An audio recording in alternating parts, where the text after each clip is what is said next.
ਸਫਲਤਾ ਦਾ ਅਰਥ ਕੇਵਲ ਅਸਫਲਤਾ ਦੀ ਗੈਰਹਾਜ਼ਰੀ ਨਹੀਂ, ਸਗੋਂ ਇਸ ਦਾ ਅਰਥ ਆਪਣੇ ਅਸਲੀ ਉਦੇਸ਼ ਨੂੰ ਪ੍ਰਾਪਤ ਕਰਨਾ ਹੈ। ਇਸ ਦਾ ਅਰਥ ਪੂਰਨ ਯੁੱਧ ਜਿੱਤਣਾ ਹੈ, ਨਾ ਕਿ ਇੱਕੀ ਦੁੱਕੀ ਲੜਾਈਆਂ ਜਿੱਤਣਾ। ਤੁਸੀਂ ਇਹੋ ਜਿਹੇ ਬੰਦਿਆਂ ਨੂੰ ਮਿਲੇ ਹੋਵੋਗੇ ਜਿਹੜੇ ਆਪਣੀ ਜ਼ਿੰਦਗੀ ਬਿਨਾਂ ਕਿਸੇ ਉਦੇਸ਼ ਦੇ ਜੀ ਰਹੇ ਹੁੰਦੇ ਹਨ। ਉਹ ਆਪਣੀ ਕਿਸਮਤ ਵਿੱਚ ਮਿਲਣ ਵਾਲੀ ਹਰ ਚੀਜ਼ ਨੂੰ ਸਵੀਕਾਰ ਕਰ ਲੈਂਦੇ ਹਨ। ਬਹੁਤ ਘੱਟ ਲੋਕ ਹਨ ਜਿਹੜੇ ਸੰਜੋਗ ਵੱਸ ਸਫਲਤਾ ਪ੍ਰਾਪਤ ਕਰਦੇ ਹਨ, ਨਹੀਂ ਤਾਂ ਜ਼ਿਆਦਾਤਰ ਲੋਕ ਆਪਣੀ ਸਾਰੀ ਉਮਰ ਨਿਰਾਸ਼ਾ ਦੇ ਦੁੱਖ ਵਿੱਚ ਹੀ ਬਿਤਾ ਦਿੰਦੇ ਹਨ।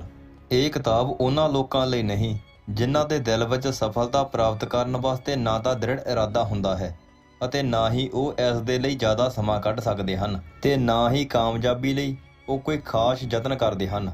ਇਹ ਕਿਤਾਬ ਤਾਂ ਤੁਹਾਡੇ ਲਈ ਹੈ। ਸਧਾਰਨ ਜਿਹੀ ਗੱਲ ਹੈ ਕਿ ਇਸ ਕਿਤਾਬ ਨੂੰ ਪੜ੍ਹਨਾ ਇਹ ਸਪਸ਼ਟ ਕਰਦਾ ਹੈ ਕਿ ਤੁਸੀਂ ਆਪਣੀ ਜ਼ਿੰਦਗੀ ਨੂੰ ਹੁਣ ਨਾਲੋਂ ਜ਼ਿਆਦਾ ਭਰਪੂਰ, ਜ਼ਿਆਦਾ ਖੁਸ਼ਹਾਲ ਤੇ ਚੰਗੀ ਬਣਾਉਣਾ ਚਾਹੁੰਦੇ ਹੋ। ਇਹ ਕਿਤਾਬ ਤੁਹਾਨੂੰ ਇੰਜ ਕਰਨ ਦੇ ਯੋਗ ਬਣਾ ਸਕਦੀ ਹੈ। ਇਹ ਪੁਸਤਕ ਸਫਲਤਾ ਪ੍ਰਾਪਤ ਕਰਨ ਲਈ ਜ਼ਰੂਰੀ ਸਾਧਨਾਂ ਬਾਰੇ ਦੱਸਦੀ ਹੈ ਅਤੇ ਇੱਕ ਕਾਮਯਾਬ ਤੇ ਭਰਪੂਰ ਜ਼ਿੰਦਗੀ ਦਾ ਖਾਕਾ ਤਿਆਰ ਕਰਦੀ ਹੈ। ਦੂਜੀ ਤਰ੍ਹਾਂ ਵੇਖਿਆ ਜਾਵੇ ਤਾਂ ਇਹ ਖਾਣਾ ਬਣਾਉਣ ਦੀ ਵਿਧੀ ਦੱਸਣ ਵਾਲੀ ਕਿਤਾਬ ਲੱਗਦੀ ਹੈ। ਜਿਵੇਂ ਖਾਣਾ ਬਣਾਉਣ ਵਾਸਤੇ ਕੁਝ ਸਮੱਗਰੀ ਦੀ ਲੋੜ ਹੁੰਦੀ ਹੈ, ਉਸੇ ਤਰ੍ਹਾਂ ਹੀ ਸਫਲਤਾ ਪ੍ਰਾਪਤ ਕਰਨ ਵਾਸਤੇ ਕੁਝ ਅਸੂਲਾਂ ਦੀ ਜ਼ਰੂਰਤ ਹੁੰਦੀ ਹੈ, ਜਿਨ੍ਹਾਂ ਦਾ ਠੀਕ ਤਰੀਕੇ ਨਾਲ ਪ੍ਰਯੋਗ ਕਰਕੇ ਤੁਸੀਂ ਸਫਲਤਾ ਤੱਕ ਪਹੁੰਚ ਸਕਦੇ ਹੋ।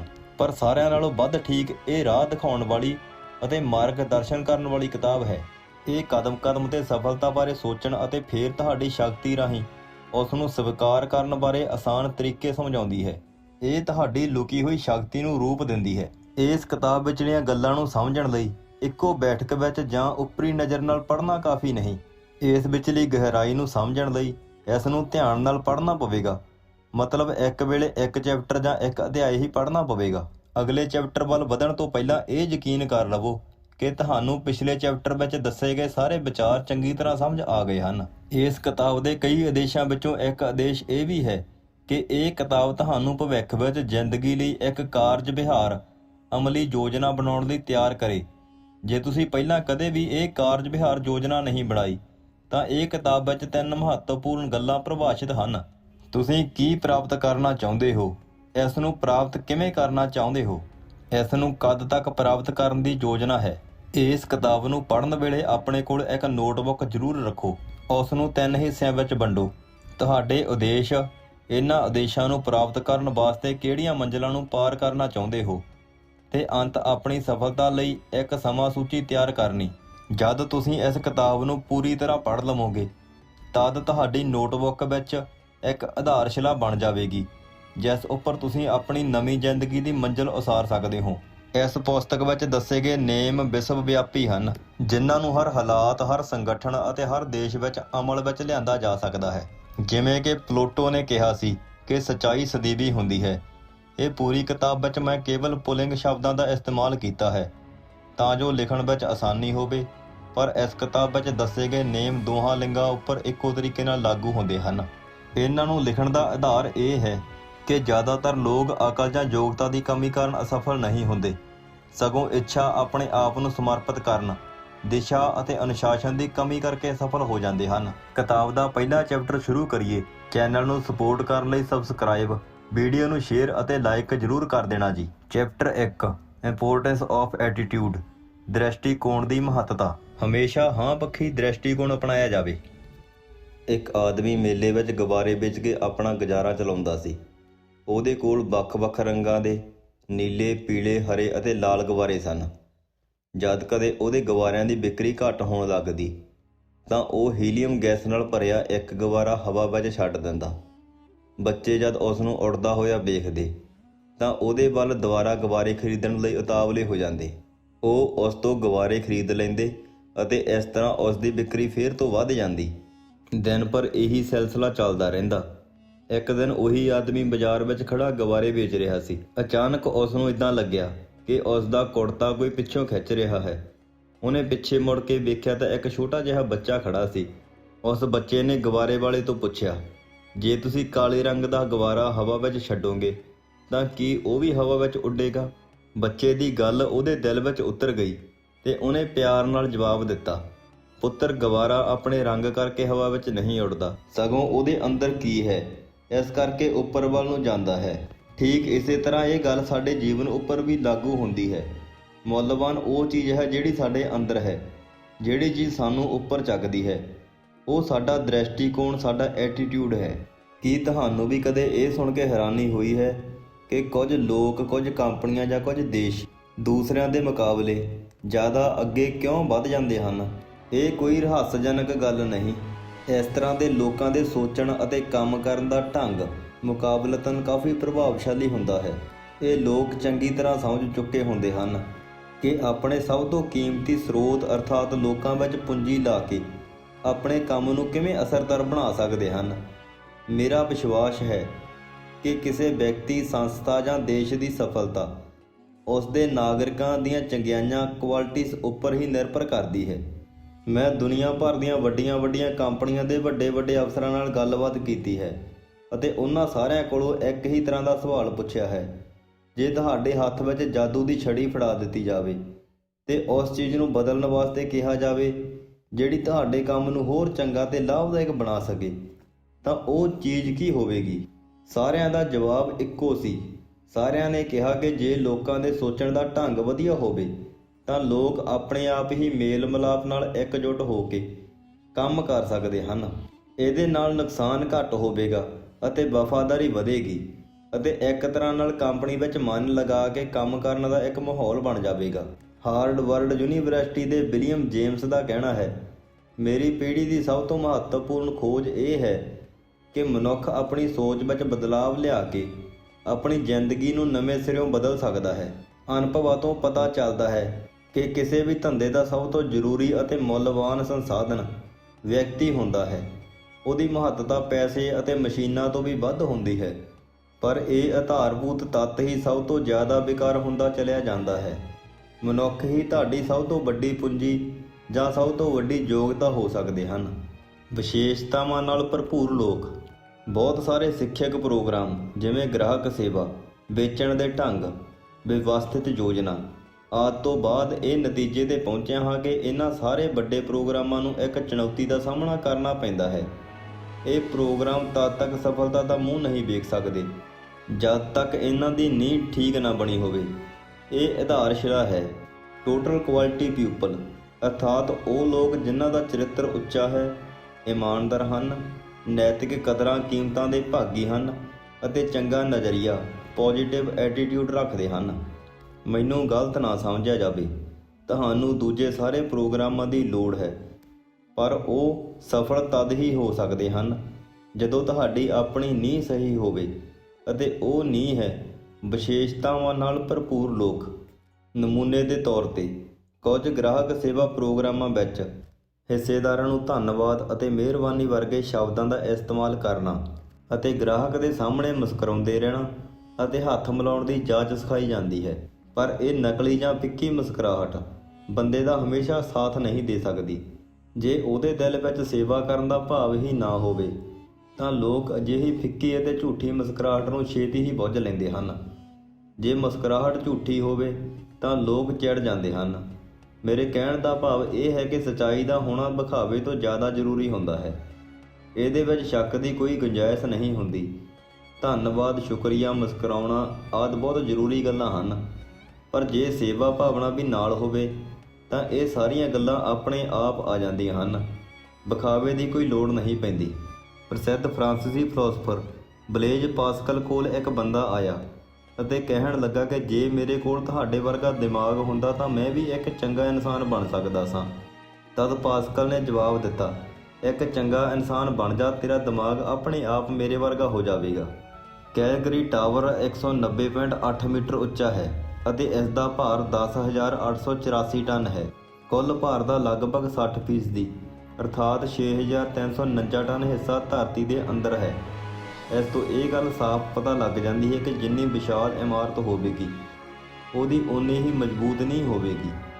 ਜਿਸ ਤਰੀਕੇ ਨਾਲ ਮਜ਼ਬੂਤ ਇਮਾਰਤਾਂ ਵਾਸਤੇ ਮਜ਼ਬੂਤ ਨੀਂਹ ਦੀ ਲੋੜ ਪੈਂਦੀ ਹੈ, ਉਵੇਂ ਹੀ ਸਫਲਤਾ ਵਾਸਤੇ ਇੱਕ ਠੋਸ ਨੀਂਹ ਦੀ ਜ਼ਰੂਰਤ ਹੁੰਦੀ ਹੈ। ਉਹ ਬੁਨਿਆਦ ਜਾਂ ਨੀਂਹ ਹੈ ਤੁਹਾਡਾ ਸੋਚਣ ਦਾ ਢੰਗ, ਤੁਹਾਡਾ ਆਪਣਾ ਐਟੀਟਿਊਡ। ਸਫਲਤਾ ਵਿੱਚ ਤੁਹਾਡੇ ਦ੍ਰਿਸ਼ਟੀਕੋਣ, ਤੁਹਾਡੇ ਐਟੀਟਿਊਡ ਦਾ ਯੋਗਦਾਨ।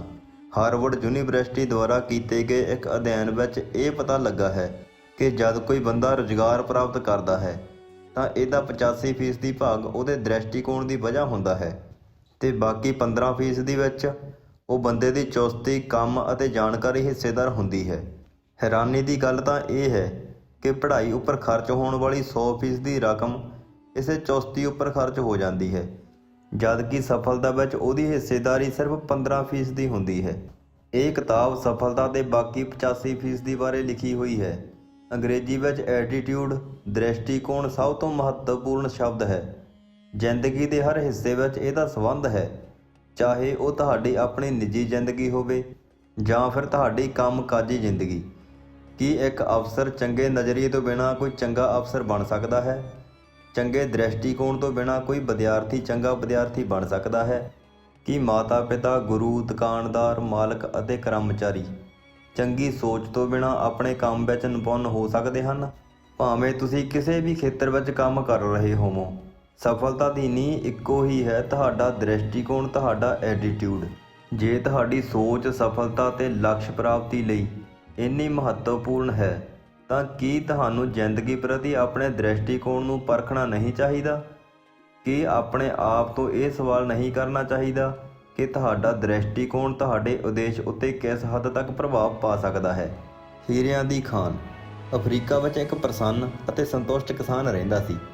ਉਹ ਖੁਸ਼ ਇਸ ਲਈ ਰਹਿੰਦਾ ਸੀ ਕਿਉਂਕਿ ਉਹ ਸੰਤੁਸ਼ਟ ਸੀ, ਅਤੇ ਉਹ ਸੰਤੁਸ਼ਟ ਇਸ ਲਈ ਸੀ ਕਿਉਂਕਿ ਉਹ ਖੁਸ਼ ਸੀ।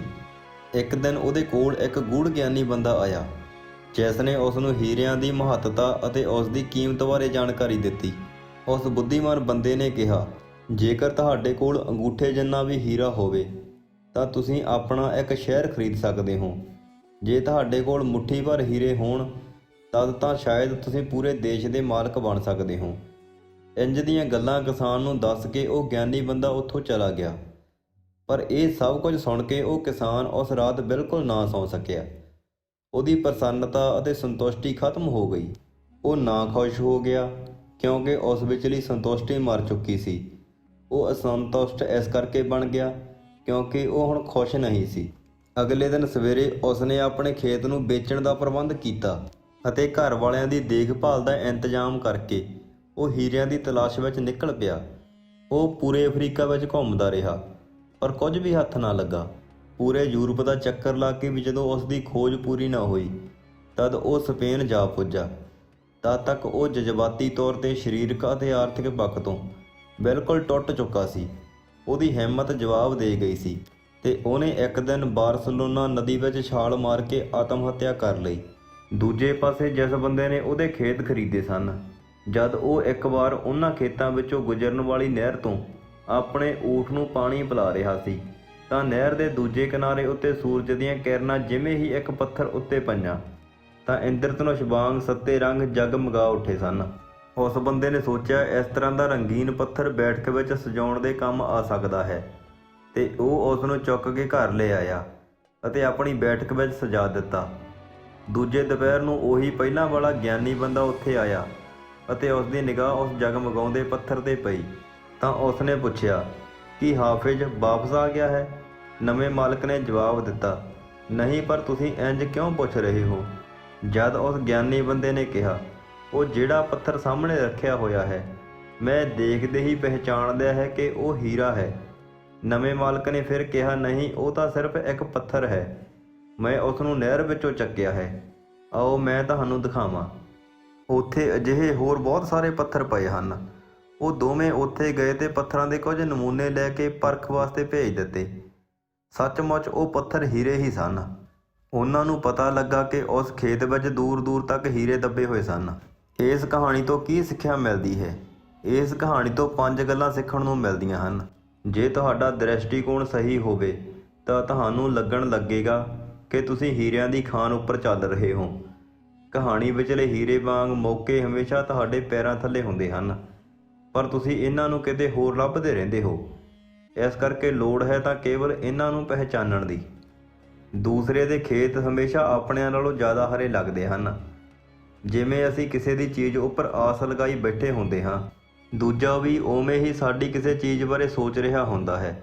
ਇਸੇ ਤਰ੍ਹਾਂ ਦੀ ਯੋਜਨਾ ਬਣਾਉਂਦੇ ਹੋਏ ਲੋਕ ਅਦਲਾ ਬਦਲੀ ਕਰਕੇ ਖੁਸ਼ ਹੁੰਦੇ ਹਨ। ਜਦੋਂ ਲੋਕ ਮੌਕੇ ਪਹਿਚਾਨਣ ਤੋਂ ਅਸਮਰੱਥ ਹੋ ਜਾਂਦੇ ਹਨ ਤਾਂ ਕਿਸਮਤ ਦਰਵਾਜ਼ਾ ਖੜਖੜਾਵੇ। ਉਹਨਾਂ ਨੂੰ ਚੰਗਾ ਨਹੀਂ ਲੱਗਦਾ। ਉਹ ਸ਼ਿਕਾਇਤ ਕਰਦੇ ਹਨ ਕਿ ਬਾਹਰ ਸ਼ੋਰ ਹੋ ਰਿਹਾ ਹੈ। ਅਫਸਰ ਦਾ ਆਉਣਾ ਉਹਨਾਂ ਨੂੰ ਬਹੁਤ ਚਿੜਾਉਂਦਾ ਹੈ। ਇੱਕ ਵਾਰੀ ਮਿਲਿਆ ਅਫਸਰ ਬਾਰ-ਬਾਰ ਨਹੀਂ ਆਉਂਦਾ ਅਤੇ ਦੁਬਾਰਾ ਆਉਣ ਵਾਲਾ ਅਫਸਰ ਚੰਗਾ ਬੁਰਾ ਦੋਵੇਂ ਹੀ ਹੋ ਸਕਦਾ ਹੈ, ਪਰ ਪਹਿਲਾਂ ਵਰਗਾ ਨਹੀਂ ਹੋਵੇਗਾ। David and ਗੋਲੀਅਥ। ਡੇਵਿਡ ਅਤੇ ਗੋਲੀਅਥ ਦੀ ਕਹਾਣੀ ਬਾਰੇ ਅਸੀਂ ਸਾਰੇ ਜਾਣਦੇ ਹਾਂ। ਇੱਕ ਪਿੰਡ ਵਿੱਚ ਇੱਕ ਦੈਂਤ ਸੀ ਜਿਹੜਾ ਬੱਚਿਆਂ ਨੂੰ ਡਰਾਉਂਦਾ ਸੀ ਅਤੇ ਪਰੇਸ਼ਾਨ ਕਰਦਾ ਸੀ। ਇੱਕ ਦਿਨ 17 ਸਾਲਾਂ ਦਾ ਇੱਕ ਭੇਡ ਚਰਾਉਣ ਵਾਲਾ ਮੁੰਡਾ ਉਸ ਪਿੰਡ ਵਿੱਚ ਆਪਣੇ ਭਰਾ ਨੂੰ ਮਿਲਣ ਵਾਸਤੇ ਆਇਆ ਅਤੇ ਪੁੱਛਣ ਲੱਗਾ, ਤੁਸੀਂ ਲੋਕ ਦੈਂਤ ਦਾ ਮੁਕਾਬਲਾ ਕਿਉਂ ਨਹੀਂ ਕਰਦੇ? ਉਹਦੇ ਭਰਾ ਬਹੁਤ ਡਰੇ ਹੋਏ ਸੀ ਤੇ ਉਹਨਾਂ ਨੇ ਜਵਾਬ ਦਿੱਤਾ ਕਿ ਤੂੰ ਵੇਖਿਆ ਨਹੀਂ, ਉਹ ਕਿੰਨਾ ਵੱਡਾ ਹੈ ਤੇ ਉਸ ਨੂੰ ਚੋਟ ਨਹੀਂ ਪਹੁੰਚਾਈ ਜਾ ਸਕਦੀ। ਪਰ ਡੇਵਿਡ ਦਾ ਕਹਿਣਾ ਸੀ ਕਿ ਨਹੀਂ, ਉਹ ਇੰਨਾ ਵੀ ਵੱਡਾ ਨਹੀਂ ਕਿ ਉਸ ਨੂੰ ਮਾਰਿਆ ਨਾ ਜਾ ਸਕੇ, ਪਰ ਹਾਂ ਇੰਨਾ ਵੱਡਾ ਜ਼ਰੂਰ ਹੈ ਕਿ ਜੇ ਉਸ ਨੂੰ ਮਾਰੀਏ ਤਾਂ ਬਾਹਰ ਖਾਲੀ ਨਹੀਂ ਜਾਵੇਗਾ। ਕਹਾਣੀ ਵਿੱਚ ਅੱਗੇ ਕੀ ਹੋਇਆ ਹੋਵੇਗਾ ਇਸ ਬਾਰੇ ਤਾਂ ਪਤਾ ਹੀ ਹੈ। ਡੇਵਿਡ ਨੇ ਆਪਣੀ ਗਲੇਲ ਨਾਲ ਦੈਂਤ ਨੂੰ ਮਾਰ ਦਿੱਤਾ। ਦੈਂਤ ਉਹੀ ਸੀ, ਪਰ ਡੇਵਿਡ ਦਾ ਉਸ ਪ੍ਰਤੀ ਸੋਚਣ ਦਾ ਢੰਗ ਵੱਖਰਾ ਸੀ। ਸਾਡਾ ਐਟੀਟਿਊਡ ਵੀ ਇਹ ਨਿਰਧਾਰਤ ਕਰਦਾ ਹੈ ਕਿ ਅਸੀਂ ਅਸਫਲਤਾ ਦਾ ਸਾਹਮਣਾ ਕਿਵੇਂ ਕਰਨਾ ਹੈ। ਹਾਂ ਪੱਕੀ ਸੋਚ ਵਾਲਿਆਂ ਲਈ ਹਾਰ ਵੀ ਜਿੱਤ ਪ੍ਰਾਪਤ ਕਰਨ ਦਾ ਸਾਧਨ ਬਣ ਸਕਦੀ ਹੈ ਤੇ ਦੂਜੇ ਪਾਸੇ ਨਾ ਪੱਖੀ ਸੋਚ ਰੱਖਣ ਵਾਲਿਆਂ ਲਈ ਇਹ ਰਾਹ ਦਾ ਰੋੜਾ ਹੋ ਸਕਦੀ ਹੈ। ਚੰਗੀਆਂ ਸੰਸਥਾਵਾਂ ਦੀ ਮਹਾਨਤਾ ਵੇਤਨ ਅਤੇ ਕੰਮ ਕਰਨ ਦੀ ਸਥਿਤੀ ਕਰਕੇ ਨਹੀਂ ਹੁੰਦੀ, ਸਗੋਂ ਉਹਨਾਂ ਦੀ ਸ਼ਨਾਖਤ ਤਾਂ ਹਮਦਰਦੀ ਦੀਆਂ ਭਾਵਨਾਵਾਂ, ਚੰਗੇ ਦ੍ਰਿਸ਼ਟੀਕੋਣ ਤੇ ਸੁਹਿਰਦ ਸੰਬੰਧਾਂ ਤੋਂ ਆਕੀ ਜਾਂਦੀ ਹੈ।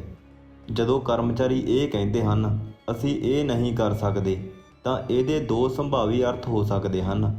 ਪਹਿਲਾ ਤਾਂ ਇਹ ਕਿ ਉਹ ਇਹ ਕਹਿ ਰਹੇ ਹਨ ਕਿ ਉਹਨਾਂ ਨੂੰ ਇਹ ਕੰਮ ਕਰਨਾ ਨਹੀਂ ਆਉਂਦਾ ਜਾਂ ਉਹ ਕੰਮ ਕਰਨਾ ਨਹੀਂ ਚਾਹੁੰਦੇ। ਜੇ ਉਹ ਕੰਮ ਕਰਨਾ ਨਹੀਂ ਜਾਣਦੇ ਤਾਂ ਇਹ ਇੱਕ ਮੁੱਢਲੀ ਸਿੱਖਿਆ ਜਾਂ ਟ੍ਰੇਨਿੰਗ ਦਾ ਮਾਮਲਾ ਹੈ। ਪਰ ਜੇ ਉਹ ਕਹਿ ਰਹੇ ਹਨ ਕਿ ਉਹ ਕੰਮ ਕਰਨਾ ਨਹੀਂ ਚਾਹੁੰਦੇ ਤਾਂ ਇਹ ਉਹਨਾਂ ਦੇ ਸੋਚਣ ਢੰਗ ਨਾਲ ਜੁੜਿਆ ਮਾਮਲਾ ਹੈ। ਮਤਲਬ ਇਹ ਹੋਇਆ ਕਿ ਉਹ ਕੰਮ ਕਰਨ ਦੀ ਪਰਵਾਹ ਨਹੀਂ ਕਰਦੇ, ਜਾਂ ਫਿਰ ਇਹ ਉਹਨਾਂ ਦੇ ਆਦਰਸ਼ ਦੇ ਖਿਲਾਫ ਹੋ ਸਕਦਾ ਹੈ।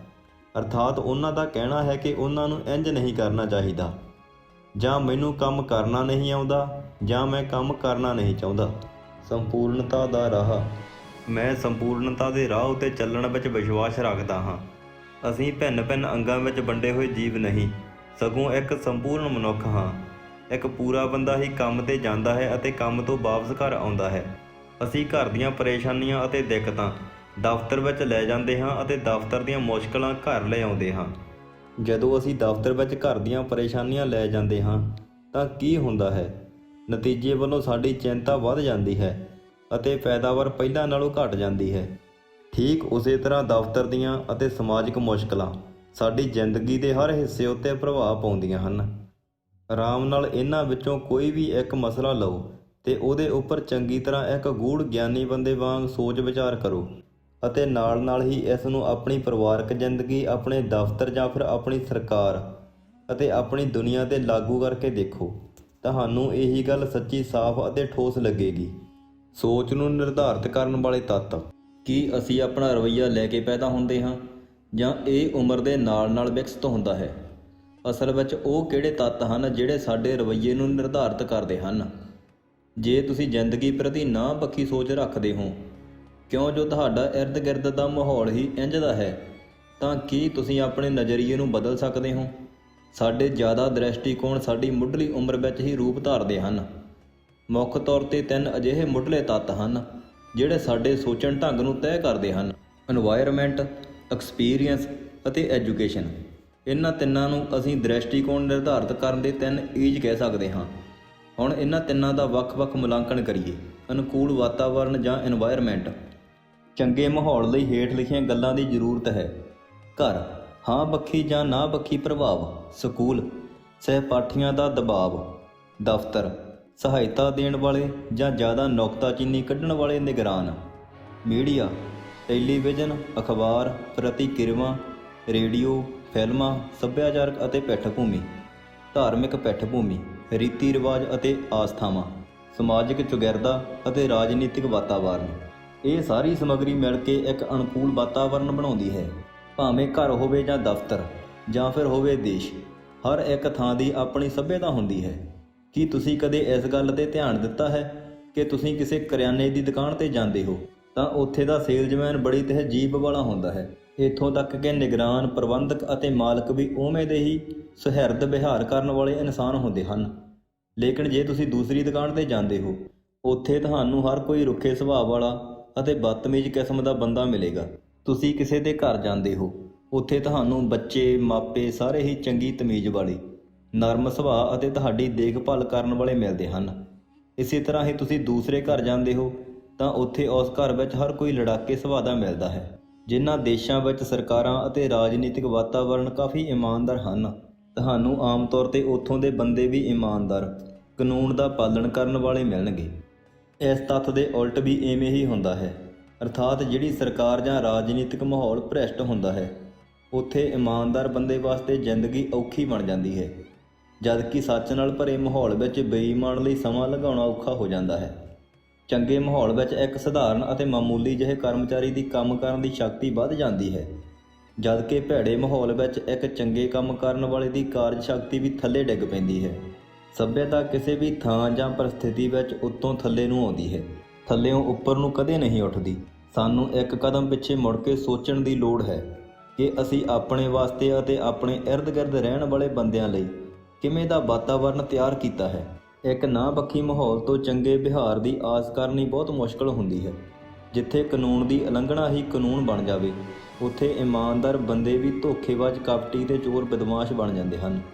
ਕੀ ਹੁਣ ਆਪਣੇ ਲਈ ਅਤੇ ਆਪਣੇ ਆਲੇ ਦੁਆਲੇ ਦੇ ਬੰਦਿਆਂ ਲਈ ਜਿਹੜਾ ਅਸੀਂ ਮਾਹੌਲ ਸਿਰਜਿਆ ਹੈ, ਉਸ ਨੂੰ ਪਰਖਣ ਦਾ ਵੇਲਾ ਨਹੀਂ ਆ ਗਿਆ? ਸਾਡਾ ਵਿਹਾਰ ਸਾਡੇ ਉੱਤੇ ਵੱਖ-ਵੱਖ ਲੋਕਾਂ ਅਤੇ ਘਟਨਾਵਾਂ ਦੇ ਪ੍ਰਭਾਵ ਨਾਲ, ਪੈਦਾ ਹੋਏ ਤਜਰਬਿਆਂ ਨਾਲ ਬਦਲਦਾ ਰਹਿੰਦਾ ਹੈ। ਕਿਸੇ ਬੰਦੇ ਨੂੰ ਮਿਲ ਕੇ ਜੇ ਸਾਡਾ ਅਨੁਭਵ ਹਾਂ ਪੱਖੀ ਬਣ ਜਾਵੇ ਤਾਂ ਉਸ ਪ੍ਰਤੀ ਸਾਡਾ ਦ੍ਰਿਸ਼ਟੀਕੋਣ ਵੀ ਹਾਂ ਪੱਖੀ ਹੋ ਜਾਂਦਾ ਹੈ। ਇਸੇ ਤਰ੍ਹਾਂ ਜੇ ਇਸ ਦੇ ਉਲਟ ਹੁੰਦਾ ਹੈ ਤਾਂ ਸਾਡਾ ਦ੍ਰਿਸ਼ਟੀਕੋਣ ਵੀ ਨਾ ਪੱਖੀ ਹੋ ਜਾਂਦਾ ਹੈ। ਸਿੱਖਿਆ। ਮੈਂ ਰਸਮੀ ਅਤੇ ਗੈਰ ਰਸਮੀ ਦੋਹਾਂ ਤਰ੍ਹਾਂ ਦੀ ਸਿੱਖਿਆ ਨੂੰ ਤਰਜੀਹ ਦਿੰਦਾ ਹਾਂ, ਨਾ ਕਿ ਕੇਵਲ ਡਿਗਰੀ ਅਤੇ ਵਿਦਿਅਕ ਯੋਗਤਾ ਨੂੰ। ਗਿਆਨ ਨੂੰ ਜੇ ਤਰਤੀਬ ਨਾਲ ਪ੍ਰਯੋਗ ਵਿੱਚ ਲਿਆਂਦਾ ਜਾਵੇ ਤਾਂ ਇਹ ਬੌਧਿਕਤਾ ਵਿੱਚ ਬਦਲ ਕੇ ਨਿਸ਼ਚਿਤ ਸਫਲਤਾ ਦੀ ਪ੍ਰਾਪਤੀ ਦਾ ਸਾਧਨ ਬਣ ਜਾਂਦਾ ਹੈ। ਮੈਂ ਇੱਥੇ ਸਿੱਖਿਆ ਦੀ ਵੱਡੇ ਅਤੇ ਗਹਿਰੇ ਅਰਥਾਂ ਵਿੱਚ ਗੱਲ ਕਰ ਰਿਹਾ ਹਾਂ। ਇੱਥੇ ਸਿੱਖਿਅਕ ਦੀ ਭੂਮਿਕਾ ਜ਼ਿਆਦਾ ਮਹੱਤਵਪੂਰਨ ਹੋ ਜਾਂਦੀ ਹੈ। ਇੱਕ ਗੁਰੂ ਦਾ ਪ੍ਰਭਾਵ ਚਿਰ ਸਥਾਈ ਜਾਂ ਅਨਾਦ ਹੁੰਦਾ ਹੈ। ਇਸ ਤਰ੍ਹਾਂ ਦੇ ਅਸਰ ਜਾਂ ਪ੍ਰਭਾਵ ਨੂੰ ਮਾਪਣਾ ਇੱਕ ਤਰ੍ਹਾਂ ਨਾਲ ਅਸੰਭਵ ਹੁੰਦਾ ਹੈ। ਅਸੀਂ ਬਸ ਓਪਰੀਆਂ ਸੂਚਨਾਵਾਂ ਜਾਂ ਜਾਣਕਾਰੀ ਦੇ ਦਰਿਆ ਵਿੱਚ ਬਹਿ ਕੇ ਗਿਆਨ ਅਤੇ ਬੌਧਿਕਤਾ ਲਈ ਸਹਿਕਦੇ ਹਾਂ। ਸਿੱਖਿਆ ਦਾ ਤਾਂ ਇਹ ਫਰਜ਼ ਬਣਦਾ ਹੈ ਕਿ ਉਹ ਚੰਗੀ ਜ਼ਿੰਦਗੀ ਬਣਾਉਣਾ ਹੀ ਨਹੀਂ, ਸਗੋਂ ਉਸੇ ਜ਼ਿੰਦਗੀ ਨੂੰ ਚੰਗੀ ਤਰ੍ਹਾਂ ਜਿਉਣਾ ਵੀ ਸਿਖਾਵੇ। ਸਪਸ਼ਟ ਅਤੇ ਸਕਾਰਾਤਮਕ ਸੋਚ ਵਾਲੇ ਲੋਕਾਂ ਦੀ ਪਛਾਣ ਕਿਵੇਂ ਕੀਤੀ ਜਾਵੇ? ਜਿਸ ਤਰ੍ਹਾਂ ਸਿਹਤ ਦਾ ਖਰਾਬ ਨਾ ਹੋਣਾ ਚੰਗੀ ਸਿਹਤ ਦਾ ਪਰਾਏਵਾਚੀ ਨਹੀਂ, ਉਵੇਂ ਹੀ ਕਿਸੇ ਮਨੁੱਖ ਦੀ ਸੋਚ ਵਿੱਚ ਨਕਾਰਾਤਮਕਤਾ ਨਾ ਹੋਣਾ ਇਹ ਜ਼ਾਹਿਰ ਨਹੀਂ ਕਰਦਾ ਕਿ ਉਹ ਸਕਾਰਾਤਮਕ ਹੀ ਹੋਵੇਗਾ। ਜਿਨ੍ਹਾਂ ਲੋਕਾਂ ਦਾ ਦ੍ਰਿਸ਼ਟੀਕੋਣ ਸਕਾਰਾਤਮਕ ਹੁੰਦਾ ਹੈ, ਉਹਨਾਂ ਦੀ ਸ਼ਖਸੀਅਤ ਵਿੱਚ ਕੁਝ ਖਾਸ ਅਤੇ ਨਿਸ਼ਚਿਤ ਗੁਣ ਹੁੰਦੇ ਹਨ, ਜਿਨ੍ਹਾਂ ਕਰਕੇ ਉਹਨਾਂ ਨੂੰ ਝੱਟ ਪਛਾਣਿਆ ਜਾ ਸਕਦਾ ਹੈ। ਉਹ ਦੂਜਿਆਂ ਦਾ ਖਿਆਲ ਰੱਖਣ ਵਾਲੇ, ਆਤਮ ਵਿਸ਼ਵਾਸੀ, ਸੰਤੋਖੀ ਅਤੇ ਨਿਮਰ ਹੁੰਦੇ ਹਨ। ਉਹਨਾਂ ਨੂੰ ਆਪਣੇ ਆਪ ਤੋਂ ਦੂਜਿਆਂ ਤੋਂ ਬੜੀ ਆਸ ਹੁੰਦੀ ਹੈ। ਉਹਨਾਂ ਨੂੰ ਸਦਾ ਚੰਗੇ ਨਤੀਜਿਆਂ ਦੀ ਉਮੀਦ ਹੁੰਦੀ ਹੈ। ਸਕਾਰਾਤਮਕ ਦ੍ਰਿਸ਼ਟੀਕੋਣ ਰੱਖਣ ਵਾਲਾ ਮਨੁੱਖ ਸਾਰੀਆਂ ਪ੍ਰਸਥਿਤੀਆਂ ਵਿੱਚ ਅੱਗੇ ਰਹਿੰਦਾ ਹੈ। ਉਹ ਬੰਦਾ ਸਦਾ ਬਹਾਰ ਪੌਦੇ ਵਾਂਗ ਹੁੰਦਾ ਹੈ। ਉਸ ਦਾ ਹਮੇਸ਼ਾ ਹੀ ਸਵਾਗਤ ਕੀਤਾ ਜਾਂਦਾ ਹੈ। ਚੰਗੇ ਦ੍ਰਿਸ਼ਟੀਕੋਣ ਰੱਖਣ ਦੇ ਲਾਭ। ਇਹ ਲਾਭ ਗਿਣਤੀ ਵਿੱਚ ਕਾਫੀ ਹਨ ਅਤੇ ਆਸਾਨੀ ਨਾਲ ਪਛਾਣੇ ਜਾਂਦੇ ਹਨ, ਪਰ ਜਿਹੜੀ ਚੀਜ਼ ਆਸਾਨੀ ਨਾਲ ਪਛਾਣੀ ਜਾਂਦੀ ਹੈ ਉਹ ਨਜ਼ਰਅੰਦਾਜ਼ ਵੀ ਛੇਤੀ ਹੀ ਹੋ ਜਾਂਦੀ ਹੈ। ਇਹਨਾਂ ਸਕਾਰਾਤਮਕ ਦ੍ਰਿਸ਼ਟੀਕੋਣਾਂ ਵਿੱਚੋਂ ਕੁਝ ਇਹ ਹਨ। ਉਪਜ ਵਧਾਉਂਦੀ ਹੈ, ਅਗਾਂਹ ਵਧੂ ਸਮੂਹਿਕ ਕੰਮ, ਮੁਸ਼ਕਲਾਂ ਸੁਲਝਾਉਂਦਾ ਹੈ, ਖੂਬੀਆਂ ਨੂੰ ਨਿਖਾਰਦਾ ਹੈ, ਭਾਈਚਾਰੇ ਦਾ ਮਾਹੌਲ ਬਣਾਉਂਦਾ ਹੈ, ਵਫਾਦਾਰੀ ਲਿਆਉਂਦਾ ਹੈ, ਮੁਨਾਫਾ ਵਧਾਉਂਦਾ ਹੈ, ਮਾਲਕਾਂ, ਕਰਮਚਾਰੀਆਂ ਅਤੇ ਗ੍ਰਾਹਕਾਂ ਵਿੱਚ ਚੰਗੇ ਸੰਬੰਧਾਂ ਨੂੰ ਵਿਕਸਿਤ ਕਰਦਾ ਹੈ, ਮਾਨਸਿਕ ਦਬਾਅ ਨੂੰ ਘਟਾਉਂਦਾ ਹੈ, ਇੱਕ ਬੰਦੇ ਨੂੰ ਸਮਾਜ ਵਿੱਚ ਆਪਣਾ ਯੋਗਦਾਨ ਦੇਣ ਦੇ ਯੋਗ ਬਣਾਉਂਦਾ ਹੈ ਅਤੇ ਉਹ ਵਿਅਕਤੀ ਆਪਣੇ ਦੇਸ਼ ਦਾ ਇੱਕ ਖਾਸ ਅੰਗ ਬਣ ਜਾਂਦਾ ਹੈ, ਇੱਕ ਵਧੀਆ ਵਿਅਕਤੀਤਵ ਬਣਾ ਦਿੰਦਾ ਹੈ। ਨਕਾਰਾਤਮਕ ਦ੍ਰਿਸ਼ਟੀਕੋਣ ਦੇ ਨਤੀਜੇ। ਸਾਡੀ ਜ਼ਿੰਦਗੀ ਰੁਕਾਵਟਾਂ ਦਾ ਕਾਲ ਚੱਕਰ ਹੈ ਤੇ ਜੇ ਇਸ ਤਰ੍ਹਾਂ ਦੀ ਪਰਿਸਥਿਤੀ ਵਿੱਚ ਵੀ ਅਸੀਂ ਨਾਪੱਖੀ ਸੋਚ ਢੰਗ ਅਪਣਾ ਲਈਏ ਤਾਂ ਅਸੀਂ ਆਪ ਹੀ ਇੱਕ ਵੱਡੀ ਰੁਕਾਵਟ ਬਣ ਜਾਂਦੇ ਹਾਂ। ਨਕਾਰਾਤਮਕ ਸੋਚ ਵਾਲੇ ਬੰਦਿਆਂ ਲਈ ਦੋਸਤੀਆਂ ਨਿਭਾਉਣਾ ਅਤੇ ਵਿਆਹ, ਨੌਕਰੀ ਦੇ ਮਸਲੇ ਆਦਿ ਵਿੱਚ ਬਹੁਤ ਦਿੱਕਤਾਂ ਪੇਸ਼ ਆਉਂਦੀਆਂ ਹਨ। ਉਹਨਾਂ ਦਾ ਇਹ ਰਵੱਈਆ ਉਹਨਾਂ ਨੂੰ ਹੇਠ ਲਿਖੀਆਂ ਗੱਲਾਂ ਵੱਲ ਲੈ ਜਾਂਦਾ ਹੈ: ਕੁੜੱਤਣ, ਕੜਵਾਹਟ, ਨਾਰਾਜ਼ਗੀ, ਉਦੇਸ਼ਹੀਨ ਜ਼ਿੰਦਗੀ, ਬੁਰੀ ਸਿਹਤ, ਆਪਣੇ ਅਤੇ ਦੂਜਿਆਂ ਵਾਸਤੇ ਭਾਰੀ ਮਾਨਸਿਕ ਦਬਾਅ। ਇਸ ਤਰ੍ਹਾਂ ਦੇ ਲੋਕ ਘਰ ਅਤੇ ਦਫ਼ਤਰ ਵਿੱਚ ਨਕਾਰਾਤਮਕ ਮਾਹੌਲ ਸਿਰਜ ਲੈਂਦੇ ਹਨ ਅਤੇ ਸਮਾਜ ਵਾਸਤੇ ਇੱਕ ਭਾਰ ਬਣ ਕੇ ਰਹਿ ਜਾਂਦੇ ਹਨ। ਉਹ ਆਪਣੀ ਨਾਂਹ-ਪੱਖੀ ਸੋਚ ਨੂੰ ਆਪਣੇ ਚੁਗਿਰਦੇ ਵਿੱਚ ਆਉਣ ਵਾਲੇ ਲੋਕਾਂ ਤੱਕ ਹੀ ਨਹੀਂ, ਸਗੋਂ ਆਉਣ ਵਾਲੀ ਨਸਲ ਤੱਕ ਪਹੁੰਚਾਉਂਦੇ ਰਹਿੰਦੇ ਹਨ। ਆਪਣੇ ਨਕਾਰਾਤਮਕ ਰਵੱਈਏ ਨੂੰ ਪਹਿਚਾਣ ਕੇ ਵੀ ਅਸੀਂ ਉਸ ਨੂੰ ਬਦਲਦੇ ਕਿਉਂ ਨਹੀਂ? ਮਨੁੱਖੀ ਸੁਭਾਅ ਆਮ ਤੌਰ 'ਤੇ ਪਰਿਵਰਤਨ ਦਾ ਵਿਰੋਧੀ ਹੈ, ਕਿਉਂਕਿ ਪਰਿਵਰਤਨ ਆਰਾਮਦਾਇਕ ਨਹੀਂ, ਭਾਵੇਂ ਇਹਦਾ ਅਸਰ ਚੰਗਾ ਹੋਵੇ ਜਾਂ ਮੰਦਾ। ਪਰ ਇਹ ਮਾਨਸਿਕ ਦਬਾਅ ਨਾਲ ਲਵਰੇਜ ਹੁੰਦਾ ਹੈ। ਕਦੇ-ਕਦੇ ਅਸੀਂ ਆਪਣੀ ਨਕਾਰਾਤਮਕ ਸੋਚ ਨੂੰ ਵੀ ਇੰਨਾ ਮਹਿਸੂਸ ਕਰਨ ਲੱਗ ਪੈਂਦੇ ਹਾਂ ਕਿ ਅਸੀਂ ਪਰਿਵਰਤਨ ਨੂੰ, ਜਿਹੜਾ ਸਾਡੇ ਭਲੇ ਵਾਸਤੇ ਹੁੰਦਾ ਹੈ, ਉਸ ਨੂੰ ਵੀ ਸਵੀਕਾਰ ਕਰਨ ਤੋਂ ਨਾਂਹ ਕਰ ਦਿੰਦੇ ਹਾਂ। ਇਸੇ ਨਾਂਹ-ਪੱਖੀ ਸੋਚ ਨੂੰ ਛੱਡਣ ਲਈ ਅਸੀਂ ਰਾਜ਼ੀ ਨਹੀਂ ਹੁੰਦੇ। ਚਾਰਲਸ ਡਿਕੇਂਸ ਨੇ ਇੱਕ ਅਜਿਹੇ ਕੈਦੀ ਬਾਰੇ ਕਹਾਣੀ ਲਿਖੀ ਜਿਹੜਾ ਕਈ ਸਾਲਾਂ ਤੋਂ ਹਨੇਰੀ ਕੋਠੜੀ ਵਿੱਚ ਰਿਹਾ ਸੀ। ਜਦੋਂ ਉਹਦੀ ਸਜ਼ਾ ਖਤਮ ਹੋਈ ਤਾਂ ਉਸ ਨੂੰ ਹਨੇਰੇ ਵਿੱਚੋਂ ਕੱਢ ਕੇ ਬਾਹਰ ਖੁੱਲ੍ਹੇ ਆਕਾਸ਼ ਥੱਲੇ ਲਿਆਂਦਾ ਗਿਆ। ਉਹ ਆਦਮੀ ਨੇ ਆਪਣੇ ਚਾਰੇ ਪਾਸੇ ਨਜ਼ਰ ਦੌੜਾਈ ਅਤੇ ਥੋੜ੍ਹੀ ਦੇਰ ਬਾਅਦ ਉਸ ਨੂੰ ਆਪਣੀ ਨਵੀਂ ਆਜ਼ਾਦੀ ਤੋਂ ਤਕਲੀਫ ਮਹਿਸੂਸ ਹੋਣ ਲੱਗ ਪਈ। ਉਸ ਨੇ ਦੁਬਾਰਾ ਉੱਥੇ ਹੀ ਹਨੇਰੀ ਕੋਠੜੀ ਵਿੱਚ ਜਾਣ ਦੀ ਮੰਗ ਕੀਤੀ। ਉਸ ਕੈਦੀ ਵਾਸਤੇ ਕਾਲ ਕੋਠੜੀ, ਜੰਜੀਰਾਂ ਅਤੇ ਹਨੇਰਾ ਹੀ ਜ਼ਿਆਦਾ ਸੁਰੱਖਿਅਤ ਅਤੇ ਆਰਾਮਦਾਇਕ ਬਣ ਗਿਆ ਸੀ। ਬਜਾਏ ਆਜ਼ਾਦੀ ਦੇ, ਪਰਿਵਰਤਨ ਅਤੇ ਇੰਨੀ ਖੁੱਲ੍ਹੀ ਦੁਨੀਆ ਦੇ ਚੰਗਾ ਦ੍ਰਿਸ਼ਟੀਕੋਣ ਬਣਾਉਣ ਦੇ ਤਰੀਕੇ। ਬਚਪਨ ਵਿੱਚ ਅਸੀਂ ਜਿਸ ਤਰ੍ਹਾਂ ਦਾ ਦ੍ਰਿਸ਼ਟੀਕੋਣ ਅਪਣਾ ਲੈਂਦੇ ਹਾਂ, ਉਹ ਸਾਰੀ ਉਮਰ ਸਾਡੇ ਨਾਲ ਰਹਿੰਦਾ ਹੈ। ਆਪਣੀ ਜ਼ਿੰਦਗੀ ਦੀ ਮੁੱਢਲੀ ਅਵਸਥਾ ਵਿੱਚ ਅਸੀਂ ਜਿਹੜਾ ਨਜ਼ਰੀਆ ਅਪਣਾਉਂਦੇ ਹਾਂ, ਉਹਦੇ ਵਿੱਚ ਕੋਈ ਸ਼ੱਕ ਨਹੀਂ ਕਿ ਉਹ ਗ੍ਰਹਿਣ ਕਰਨਾ ਬਹੁਤ ਆਸਾਨ ਅਤੇ ਵਧੀਆ ਹੁੰਦਾ ਹੈ। ਕੀ ਇਸ ਦਾ ਕੋਈ ਮਤਲਬ ਹੋਇਆ ਕਿ ਅਸੀਂ ਨਕਾਰਾਤਮਕ ਨਜ਼ਰੀਆ ਅਪਣਾਉਂਦੇ ਹਾਂ, ਭਾਵੇਂ ਉਹ ਸਾਡੀ ਮਰਜ਼ੀ ਨਾਲ ਜਾਂ ਗਲਤੀ ਨਾਲ ਅਪਣਾ ਲਿਆ ਗਿਆ ਹੋਵੇ? ਉਸ ਦੇ ਨਾਲ ਹੀ ਸਾਨੂੰ ਸਾਰੀ ਉਮਰ ਬੱਝਿਆ ਰਹਿਣਾ ਪਵੇਗਾ? ਸਪਸ਼ਟ ਹੈ, ਬਿਲਕੁਲ ਨਹੀਂ। ਕੀ ਅਸੀਂ ਆਪਣੇ ਆਪ ਨੂੰ ਬਦਲ ਸਕਦੇ ਹਾਂ? ਹਾਂ। ਕੀ ਇੰਜ ਕਰਨਾ ਸੌਖਾ ਹੈ? ਬਿਲਕੁਲ ਨਹੀਂ। ਤੁਸੀਂ ਇੱਕ ਹਾਂ-ਪੱਖੀ ਸੋਚ ਕਿਵੇਂ ਤਿਆਰ ਕਰ ਸਕਦੇ ਹੋ ਅਤੇ ਉਸ ਨੂੰ ਬਣਾਈ ਰੱਖ ਸਕਦੇ ਹੋ? ਉਹਨਾਂ ਨਿਯਮਾਂ ਦੀ ਪਹਿਚਾਣ ਕਰੋ ਜਿਹੜੇ ਸਕਾਰਾਤਮਕ ਨਜ਼ਰੀਆ ਬਣਾਉਂਦੇ ਹਨ। ਸਕਾਰਾਤਮਕ ਸੋਚ ਰੱਖਣ ਦੀ ਇੱਛਾ ਰੱਖੋ। ਉਹਨਾਂ ਨਿਯਮਾਂ ਨੂੰ ਅਮਲ ਵਿੱਚ ਲਿਆਉਣ ਦੀ ਅਨੁਸ਼ਾਸਨ ਅਤੇ ਦ੍ਰਿੜਤਾ ਦਾ ਪਾਲਣ ਕਰੋ। ਇੱਕ ਅਕਲਮੰਦ, ਸਮਝਦਾਰ ਵਿਅਕਤੀ ਹੋਣ ਦੇ ਨਾਤੇ ਚੰਗੇ ਮਾਹੌਲ, ਸਿੱਖਿਆ ਅਤੇ ਅਨੁਭਵ ਦੇ ਬਾਵਜੂਦ ਸਾਡੇ ਨਜ਼ਰੀਏ ਨੂੰ ਬਣਾਉਣ ਲਈ ਕੌਣ ਜ਼ਿੰਮੇਦਾਰ ਹੈ? ਅਸੀਂ ਹੀ ਜ਼ਿੰਮੇਦਾਰ ਹਾਂ। ਸਾਨੂੰ ਆਪਣੀ ਜ਼ਿੰਦਗੀ ਵਿੱਚ ਕਈ ਵਾਰ ਜ਼ਿੰਮੇਵਾਰੀਆਂ ਨੂੰ ਸਵੀਕਾਰ ਕਰਨਾ ਪੈਂਦਾ ਹੈ। ਇਸ ਤਰ੍ਹਾਂ ਦੀ ਪਰਿਸਥਿਤੀ ਵਿੱਚ ਅਸੀਂ ਦੂਸਰਿਆਂ ਦੇ ਉੱਪਰ ਦੋਸ਼ ਮੜ ਦਿੰਦੇ ਹਾਂ, ਪਰ ਆਪਣੇ ਆਪ ਨੂੰ ਇਸ ਦਾ ਦੋਸ਼ੀ ਨਹੀਂ ਠਹਿਰਾਉਂਦੇ। ਇਹ ਸਾਡੇ ਉੱਪਰ ਨਿਰਭਰ ਕਰਦਾ ਹੈ ਕਿ ਅਸੀਂ ਰੋਜ਼ ਸਵੇਰੇ ਆਪਣੇ ਨਜ਼ਰੀਏ ਨੂੰ ਨਿਰਧਾਰਤ ਕਰੀਏ। ਸਮਝਦਾਰ ਹੋਣ ਕਰਕੇ ਸਾਡੇ ਲਈ ਜ਼ਰੂਰੀ ਹੈ ਕਿ ਅਸੀਂ ਆਪਣੇ ਵਿਹਾਰ 'ਤੇ ਕੰਮ ਕਰਨ ਦੀ ਜ਼ਿੰਮੇਵਾਰੀ ਨੂੰ ਸਵੀਕਾਰ ਕਰ ਲਈਏ। ਜਿਨ੍ਹਾਂ ਲੋਕਾਂ ਦੇ ਦ੍ਰਿਸ਼ਟੀਕੋਣ, ਐਟੀਟਿਊਡ ਨਾਂਹ-ਪੱਖੀ ਹੁੰਦੇ ਹਨ, ਉਹ ਆਪਣੇ ਆਪ ਨੂੰ ਛੱਡ ਕੇ ਸਾਰੀ ਦੁਨੀਆ, ਆਪਣੇ ਮਾਪਿਆਂ, ਅਧਿਆਪਕਾਂ, ਜੀਵਨ ਸਾਥੀ, ਆਰਥਿਕ ਪਰਿਸਥਿਤੀਆਂ ਅਤੇ ਸਰਕਾਰ ਨੂੰ ਆਪਣੀ ਹਾਰ ਦਾ ਜ਼ਿੰਮੇਦਾਰ ਸਮਝਦੇ ਰਹਿੰਦੇ ਹਨ। ਤੁਹਾਨੂੰ ਆਪਣੇ ਬੀਤੇ ਹੋਏ ਕੱਲ੍ਹ ਤੋਂ ਵੱਖ ਹੋਣਾ ਪਵੇਗਾ। ਬੀਤ ਚੁੱਕੇ ਸਮੇਂ ਤੋਂ ਆਪਣੇ ਆਪ ਨੂੰ ਦੂਰ ਰੱਖ ਕੇ ਮੁੱਖ ਧਾਰਾ ਵਿੱਚ ਸ਼ਾਮਲ ਕਰਨਾ ਚਾਹੀਦਾ ਹੈ। ਆਪਣੇ ਸੁਪਨਿਆਂ ਨੂੰ ਸੰਜੋ ਕੇ ਅੱਗੇ ਵਧਣਾ ਚਾਹੀਦਾ ਹੈ। ਸਕਾਰਾਤਮਕ ਸੋਚ ਦੇ ਆਧਾਰ ਤੱਤ ਸੱਚਾਈ, ਇਮਾਨਦਾਰੀ ਅਤੇ ਚੰਗਿਆਈ ਆਦਿ ਨੂੰ ਆਪਣੇ ਦਿਮਾਗ ਵਿੱਚ ਬਿਠਾ ਕੇ ਆਪਣੇ ਰਵੱਈਏ ਨੂੰ ਹਾਂ-ਪੱਖੀ ਬਣਾ ਸਕਦੇ ਹਾਂ। ਜੇ ਅਸੀਂ ਆਪਣਾ ਨਜ਼ਰੀਆ ਸਕਾਰਾਤਮਕ ਬਣਾਉਂਦੇ ਹਾਂ ਅਤੇ ਕਾਇਮ ਰੱਖਣਾ ਚਾਹੁੰਦੇ ਹਾਂ, ਸਾਨੂੰ ਹੇਠ ਲਿਖੇ ਕੰਮਾਂ ਨੂੰ ਧਿਆਨਪੂਰਵਕ ਅਮਲ ਵਿੱਚ ਲਿਆਉਣ ਦੀ ਲੋੜ ਹੈ। ਪਹਿਲਾ ਕਦਮ ਹੈ ਆਪਣੇ ਸੋਚਣ ਦੇ ਕੇਂਦਰ ਬਿੰਦੂ ਨੂੰ ਬਦਲੋ ਅਤੇ ਚੰਗੇ ਨਜ਼ਰੀਏ ਦੀ ਤਲਾਸ਼ ਕਰੋ। ਸਾਨੂੰ ਚੰਗੇ ਖੋਜੀ ਬਣਨ ਦੀ ਲੋੜ ਹੈ। ਸਾਨੂੰ ਆਪਣੀ ਜ਼ਿੰਦਗੀ ਵਿੱਚ ਹਾਂ-ਪੱਖੀ ਦ੍ਰਿਸ਼ਟੀਕੋਣ ਉੱਪਰ ਕੇਂਦਰਿਤ ਹੋਣ ਦੀ ਲੋੜ ਹੈ। ਆਓ ਅਸੀਂ ਕਿਸੇ ਬੰਦੇ ਜਾਂ ਪਰਿਸਥਿਤੀ ਵਿੱਚੋਂ ਕੁਝ ਚੰਗਾ ਲੱਭਣ ਦੀ ਕੋਸ਼ਿਸ਼ ਕਰੀਏ, ਬਜਾਏ ਇਸ ਦੇ ਕਿ ਉਹਨਾਂ ਵਿੱਚ ਗਲਤ ਲੱਭਣ ਦੀ ਕੋਸ਼ਿਸ਼ ਕਰੀਏ। ਅਤੇ ਗਲਤ ਕੀ ਹੈ, ਇਸ ਲਈ ਇਕਸੁਰ ਹੋ ਜਾਂਦੇ ਹਾਂ, ਉਹਦਾ ਚੰਗਾ ਪਾਸਾ ਵੇਖਣਾ ਹੀ ਭੁੱਲ ਜਾਂਦੇ ਹਾਂ। ਇੱਥੋਂ ਤੱਕ ਕਿ ਸਵਰਗਾਂ ਵਿੱਚ ਵੀ ਕਮੀਆਂ ਲੱਭਣ ਵਾਲੇ ਕਮੀਆਂ ਹੀ ਲੱਭਣਗੇ। ਜ਼ਿਆਦਾਤਰ ਲੋਕ ਉਹ ਪ੍ਰਾਪਤ ਕਰ ਹੀ ਲੈਂਦੇ ਹਨ ਜਿਸ ਦੀ ਉਹਨਾਂ ਨੂੰ ਤਲਾਸ਼ ਹੁੰਦੀ ਹੈ। ਜੇ ਉਹ ਦੋਸਤੀ, ਖੁਸ਼ੀ ਅਤੇ ਚੰਗੀ ਸੋਚ ਨੂੰ ਲੱਭ ਰਹੇ ਹੁੰਦੇ ਹਨ ਤਾਂ ਉਹ ਇਸ ਨੂੰ ਪ੍ਰਾਪਤ ਵੀ ਕਰ ਲੈਂਦੇ ਹਨ। ਜੇਕਰ ਉਹ ਝਗੜਿਆਂ ਅਤੇ ਅਲਗਾਵ ਨੂੰ ਹੀ ਹਰ ਥਾਂ ਖੋਜ ਰਹੇ ਹੁੰਦੇ ਹਨ ਤਾਂ ਉਹਨਾਂ ਨੂੰ ਮਿਲਣਾ ਵੀ ਉਹੀ ਹੈ। ਧਿਆਨ ਰੱਖੋ, ਸਕਾਰਾਤਮਕ ਦ੍ਰਿਸ਼ਟੀਕੋਣ ਦੀ ਤਲਾਸ਼ ਦਾ ਇਹ ਅਰਥ ਨਹੀਂ ਹੁੰਦਾ ਕਿ ਆਪਣੀਆਂ ਕਮੀਆਂ ਨੂੰ ਅਣਦੇਖਿਆ ਕਰ ਦਿੱਤਾ ਜਾਵੇ। ਸੋਨੇ ਦੀ ਖੋਜ ਵਿੱਚ ਜਦੋਂ ਐਂਡਰਿਊ ਕਾਰਨੇਗੀ ਅਮਰੀਕਾ ਆਇਆ ਤਾਂ ਉਹ ਇੱਕ ਜਵਾਨ ਮੁੰਡਾ ਸੀ ਅਤੇ ਉਸਨੇ ਵੱਖ-ਵੱਖ ਕੰਮ ਕਰਕੇ ਆਪਣੇ ਆਪ ਨੂੰ ਸਥਾਪਿਤ ਕਰਨ ਦੀ ਕੋਸ਼ਿਸ਼ ਕੀਤੀ ਸੀ। ਅਖੀਰ ਉਹ ਅਮਰੀਕਾ ਵਿੱਚ ਇੱਕ ਵੱਡੀ ਸਟੀਲ ਫੈਕਟਰੀ ਦਾ ਮਾਲਕ ਬਣ ਹੀ ਗਿਆ ਸੀ। ਇੱਕ ਸਮਾਂ ਅਜਿਹਾ ਆਇਆ, ਉਸਦੇ ਥੱਲੇ 43 ਕਰੋੜਪਤੀ ਕੰਮ ਕਰਦੇ ਸਨ। ਕਈ ਸਦੀਆਂ ਪਹਿਲਾਂ $1 ਕਰੋੜ ਬਹੁਤ ਵੱਡੀ ਰਕਮ ਹੋਇਆ ਕਰਦੀ ਸੀ। ਇੱਥੋਂ ਤੱਕ ਕਿ ਅੱਜ ਵੀ ਇਸ ਦੀ ਕੀਮਤ ਬਹੁਤ ਹੈ। ਕਿਸੇ ਨੇ ਕਾਰਨੇਗੀ ਤੋਂ ਪੁੱਛਿਆ ਕਿ ਉਹ ਲੋਕਾਂ ਨਾਲ ਕਿਵੇਂ ਪੇਸ਼ ਆਉਂਦਾ ਹੈ। ਉਸ ਦਾ ਜਵਾਬ ਸੀ, ਲੋਕਾਂ ਨਾਲ ਪੇਸ਼ ਆਉਣਾ ਸੋਨੇ ਦੀ ਖਾਨ ਖੋਦਣ ਦੇ ਬਰਾਬਰ ਹੁੰਦਾ ਹੈ। ਜਦੋਂ ਤੁਸੀਂ 1 ਗ੍ਰਾਮ ਸੋਨੇ ਲਈ ਖੁਦਾਈ ਕਰਦੇ ਹੋ ਤਾਂ ਇਹਦੇ ਵਾਸਤੇ ਤੁਹਾਨੂੰ ਟਨੋ ਟਨ ਮਿੱਟੀ ਹਟਾਉਣੀ ਪੈਂਦੀ ਹੈ, ਤਦ ਜਾ ਕੇ ਸੋਨਾ ਮਿਲਦਾ ਹੈ। ਪਰ ਜਦੋਂ ਤੁਸੀਂ ਖੁਦਾਈ ਕਰ ਰਹੇ ਹੁੰਦੇ ਹੋ ਤਦ ਤੁਹਾਡੀ ਨਜ਼ਰ 1 ਗ੍ਰਾਮ ਸੋਨੇ ਉੱਪਰ ਟਿਕੀ ਹੋਣੀ ਚਾਹੀਦੀ ਹੈ, ਨਾ ਕਿ ਉਸ ਮਿੱਟੀ ਉੱਪਰ। ਤੁਹਾਡੇ ਧਿਆਨ ਦਾ ਕੇਂਦਰ ਬਿੰਦੂ ਕੀ ਹੁੰਦਾ ਹੈ? ਤੁਹਾਨੂੰ ਸੋਨੇ ਲਈ ਖੁਦਾਈ ਕਰਨ ਵਾਲਾ ਬਣਨਾ ਚਾਹੀਦਾ ਹੈ। ਜੇ ਤੁਸੀਂ ਇਹ ਲੱਭਣ ਦੀ ਕੋਸ਼ਿਸ਼ ਕਰਦੇ ਹੋ ਕਿ ਲੋਕਾਂ ਵਿੱਚ ਅਤੇ ਹੋਰ ਚੀਜ਼ਾਂ ਵਿੱਚ ਕੀ ਕਮੀਆਂ ਹਨ ਤਾਂ ਤੁਹਾਨੂੰ ਬਥੇਰੀਆਂ ਮਿਲ ਜਾਣਗੀਆਂ। ਤੁਸੀਂ ਕੀ ਲੱਭ ਰਹੇ ਹੋ? ਐਂਡਰਿਊ ਕਾਰਨੇਗੀ ਦੇ ਇਸ ਜਵਾਬ ਵਿੱਚ ਇੱਕ ਖਾਸ ਸੰਦੇਸ਼ ਲੁਕਿਆ ਹੋਇਆ ਹੈ।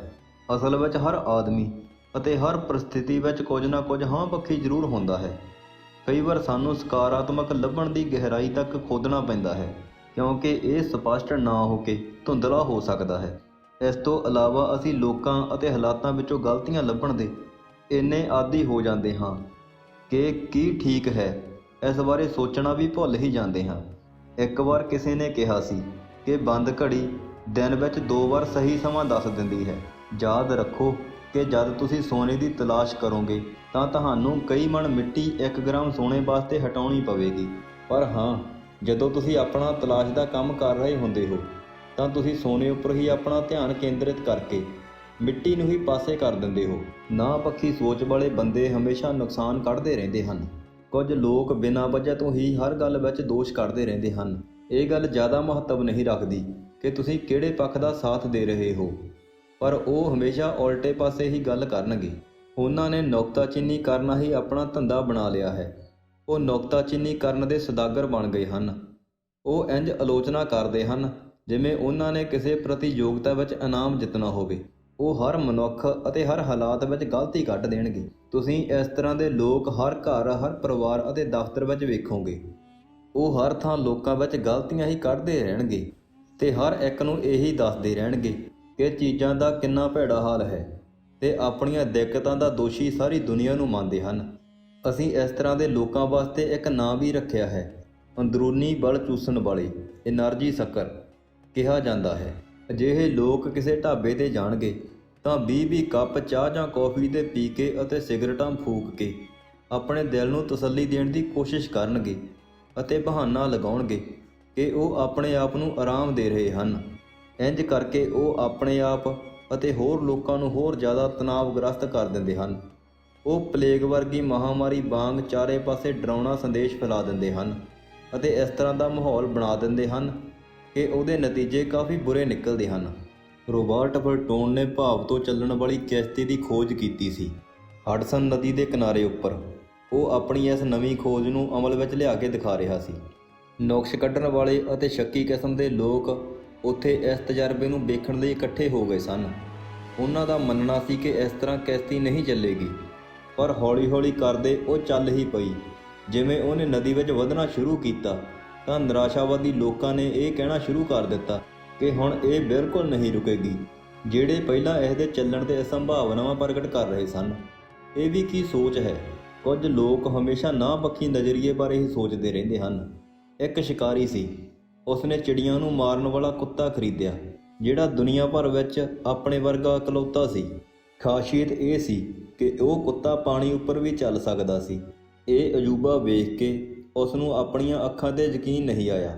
ਸ਼ਿਕਾਰੀ ਨੂੰ ਇਹ ਸੋਚ ਕੇ ਬੜੀ ਖੁਸ਼ੀ ਹੋਈ ਕਿ ਉਹ ਇਸ ਤਰ੍ਹਾਂ ਦੀ ਹੈਰਤ ਅੰਗੇਜ਼ ਚੀਜ਼ ਆਪਣੇ ਦੋਸਤਾਂ ਨੂੰ ਦਿਖਾ ਸਕਦਾ ਹੈ। ਉਹਨੇ ਆਪਣੇ ਇੱਕ ਦੋਸਤ ਨੂੰ ਬੱਤਖਾਂ ਦੇ ਸ਼ਿਕਾਰ ਲਈ ਸੱਦਾ ਦਿੱਤਾ। ਥੋੜ੍ਹੀ ਦੇਰ ਬਾਅਦ ਉਹਨਾਂ ਨੇ ਕੁਝ ਬੱਤਖਾਂ ਨੂੰ ਮਾਰ ਦਿੱਤਾ ਅਤੇ ਉਸ ਸ਼ਿਕਾਰੀ ਨੇ ਆਪਣੇ ਕੁੱਤੇ ਨੂੰ ਦੌੜ ਕੇ ਬੱਤਖਾਂ ਲਿਆਉਣ ਵਾਸਤੇ ਕਿਹਾ। ਮਾਲਕ ਨੂੰ ਇਹ ਆਸ ਸੀ ਕਿ ਇਸ ਹੈਰਤ ਅੰਗੇਜ਼ ਕੁੱਤੇ ਨੂੰ ਵੇਖ ਕੇ ਉਹਦਾ ਦੋਸਤ 2 ਸ਼ਬਦ ਪ੍ਰਸ਼ੰਸਾ ਭਰੇ ਜ਼ਰੂਰ ਕਹੇਗਾ, ਪਰ ਉਹਨੇ ਅਜਿਹਾ ਕੁਝ ਵੀ ਨਾ ਕਿਹਾ। ਜਦੋਂ ਉਹ ਵਾਪਸ ਘਰ ਮੁੜ ਰਹੇ ਸਨ ਤਾਂ ਉਸਨੇ ਆਪਣੇ ਦੋਸਤ ਨੂੰ ਪੁੱਛਿਆ ਕਿ ਉਸਨੇ ਉਸਦੇ ਕੁੱਤੇ ਦੀ ਕੋਈ ਅਸਾਧਾਰਨ ਹਰਕਤ ਵੇਖੀ। ਤਾਂ ਦੋਸਤ ਨੇ ਜਵਾਬ ਦਿੱਤਾ, ਹਾਂ, ਮੈਂ ਸੱਚਮੁੱਚ ਹੀ ਕੁਝ ਨਵਾਂ ਵੇਖਿਆ। ਤੁਹਾਡਾ ਕੁੱਤਾ ਤੈਰ ਨਹੀਂ ਸਕਦਾ। ਕੁਝ ਲੋਕ ਸਦਾ ਨਾਂਹ-ਪੱਖੀ ਹੋ ਕੇ ਸੋਚਦੇ ਹਨ। ਨਿਰਾਸ਼ਾਵਾਦੀ ਕੌਣ ਹੁੰਦਾ ਹੈ? ਨਿਰਾਸ਼ਾਵਾਦੀ ਉਹ ਹੁੰਦੇ ਹਨ ਜਿਹੜੇ ਉਦੋਂ ਬੜੇ ਦੁਖੀ ਹੁੰਦੇ ਹਨ ਜਦੋਂ ਉਹਨਾਂ ਨੂੰ ਦਿੱਕਤ ਬਾਰੇ ਗੱਲ ਕਰਨ ਨੂੰ ਨਹੀਂ ਮਿਲਦੀ।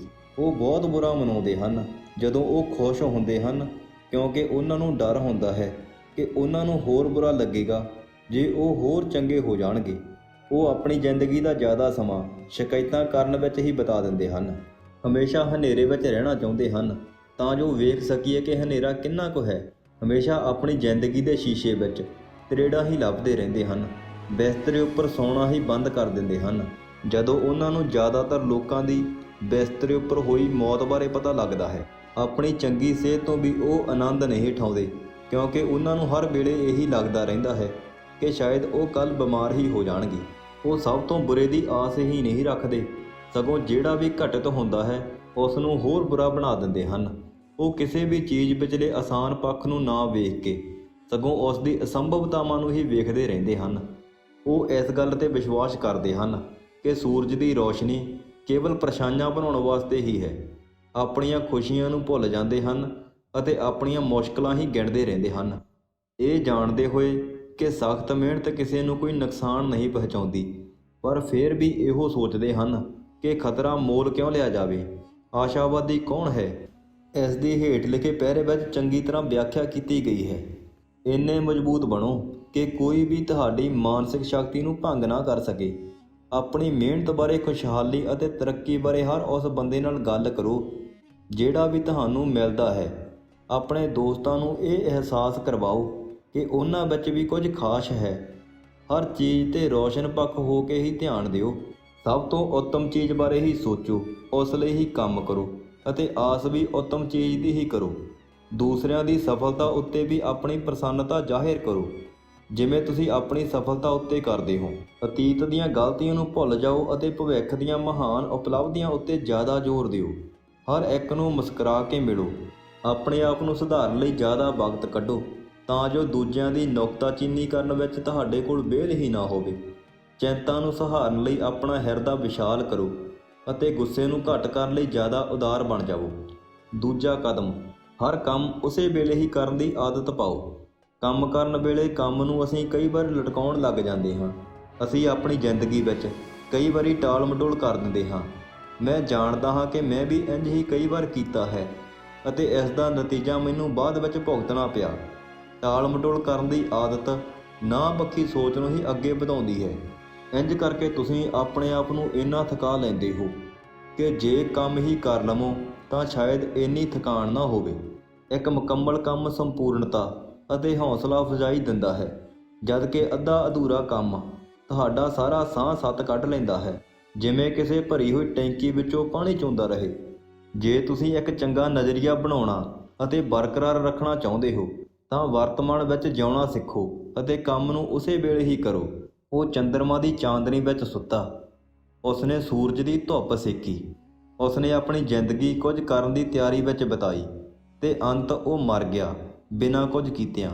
ਜੈਸਮ ਐਲਵਰੀ। ਜਦੋਂ ਮੈਂ ਇੱਕ ਵੱਡਾ ਬੰਦਾ ਬਣਾਂਗਾ। ਇਹ ਤਾਂ ਉਹੀ ਗੱਲ ਹੈ ਕਿ ਨਿੱਕਾ ਜਿਹਾ ਮੁੰਡਾ ਇਹ ਕਹੇ ਕਿ ਜਦ ਵੱਡਾ ਹੋਵਾਂਗਾ ਤਾਂ ਇਹ ਕਰਾਂਗਾ, ਉਹ ਕਰਾਂਗਾ ਅਤੇ ਬਹੁਤ ਖੁਸ਼ ਹੋਵੇਗਾ, ਤੇ ਜਦੋਂ ਉਹ ਜਵਾਨ ਮੁੰਡਾ ਬਣ ਜਾਂਦਾ ਹੈ ਤਾਂ ਉਹ ਕਹਿੰਦਾ ਹੈ ਕਿ ਜਦ ਮੈਂ ਆਪਣੇ ਕਾਲਜ ਦੀ ਪੜ੍ਹਾਈ ਪੂਰੀ ਕਰ ਲਵਾਂਗਾ ਤਾਂ ਇਹ ਕਰਾਂਗਾ, ਉਹ ਕਰਾਂਗਾ ਅਤੇ ਬਹੁਤ ਖੁਸ਼ ਹੋਵਾਂਗਾ। ਅਤੇ ਜਦੋਂ ਉਹ ਕਾਲਜ ਦੀ ਪੜ੍ਹਾਈ ਪੂਰੀ ਕਰ ਲੈਂਦਾ ਹੈ ਤਾਂ ਉਹ ਕਹਿੰਦਾ ਹੈ ਜਦੋਂ ਮੈਂ ਆਪਣੀ ਪਹਿਲੀ ਨੌਕਰੀ ਕਰਾਂਗਾ ਤਾਂ ਇਹ ਕਰਾਂਗਾ, ਉਹ ਕਰਾਂਗਾ ਅਤੇ ਖੁਸ਼ ਹੋਵਾਂਗਾ। ਤੇ ਜਦ ਉਸ ਨੂੰ ਨੌਕਰੀ ਵੀ ਮਿਲ ਜਾਂਦੀ ਹੈ ਤਦ ਤੱਕ ਉਹ ਕਹਿੰਦਾ ਹੈ ਵਿਆਹ ਤੋਂ ਬਾਅਦ ਸਭ ਕੁਝ ਕਰਾਂਗਾ ਅਤੇ ਖੁਸ਼ ਹੋ ਜਾਵਾਂਗਾ। ਜਦੋਂ ਵਿਆਹ ਵੀ ਹੋ ਗਿਆ ਤਾਂ ਉਹ ਕਹਿੰਦਾ ਹੈ ਕਿ ਜਦੋਂ ਬੱਚੇ ਸਕੂਲਾਂ ਦੀ ਪੜ੍ਹਾਈ ਕਰਨ ਲੱਗ ਜਾਣਗੇ ਤਾਂ ਇਹ ਕਰਾਂਗਾ, ਉਹ ਕਰਾਂਗਾ ਅਤੇ ਖੁਸ਼ ਹੋ ਜਾਵਾਂਗਾ। ਬੱਚਿਆਂ ਦੀ ਸਕੂਲ ਦੀ ਪੜ੍ਹਾਈ ਖਤਮ ਹੋ ਜਾਣ ਤੋਂ ਬਾਅਦ ਉਹ ਕਹਿੰਦਾ ਹੈ ਕਿ ਜਦੋਂ ਮੈਂ ਰਿਟਾਇਰ ਹੋ ਜਾਵਾਂਗਾ ਤੇ ਇਹ ਕਰਾਂਗਾ, ਉਹ ਕਰਾਂਗਾ। ਤਦ ਉਹ ਕੀ ਵੇਖਦਾ ਹੈ? ਉਹ ਵੇਖਦਾ ਹੈ ਕਿ ਪੂਰੀ ਜ਼ਿੰਦਗੀ ਉਹਦੀਆਂ ਅੱਖਾਂ ਸਾਹਮਣਿਓਂ ਐਵੇਂ ਹੀ ਲੰਘ ਗਈ ਹੈ। ਕੁਝ ਲੋਕਾਂ ਨੂੰ ਆਪਣੇ ਕੰਮ ਲਟਕਾਉਣ ਦੀ ਆਦਤ ਨੂੰ ਚੰਗੇ ਚੰਗੇ ਸ਼ਬਦ ਕਹਿ ਕੇ ਛੁਪਾਉਣ ਦੀ ਆਦਤ ਹੁੰਦੀ ਹੈ। ਜਿਵੇਂ ਮੈਂ ਹਾਲੇ ਜਾਂਚ ਪੜਤਾਲ ਕਰ ਰਿਹਾ ਹਾਂ, ਅਤੇ 6 ਮਹੀਨਿਆਂ ਬਾਅਦ ਵੀ ਉਹ ਹਾਲੇ ਛਾਣਬੀਨ ਕਰਨ ਵਿੱਚ ਰੁੱਝੇ ਹੋਏ ਹੁੰਦੇ ਹਨ। ਉਹ ਇਸ ਗੱਲ ਨੂੰ ਮਹਿਸੂਸ ਨਹੀਂ ਕਰਦੇ ਕਿ ਉਹ ਇਸ ਤਰ੍ਹਾਂ ਦੀ ਬਿਮਾਰੀ ਤੋਂ ਪੀੜਤ ਹਨ ਜਿਸ ਨੂੰ ਵਿਸ਼ਲੇਸ਼ਣ ਜਾਂ ਛਾਣਬੀਨ ਕਰਨ ਦਾ ਲਕਵਾ ਕਹਿੰਦੇ ਹਨ।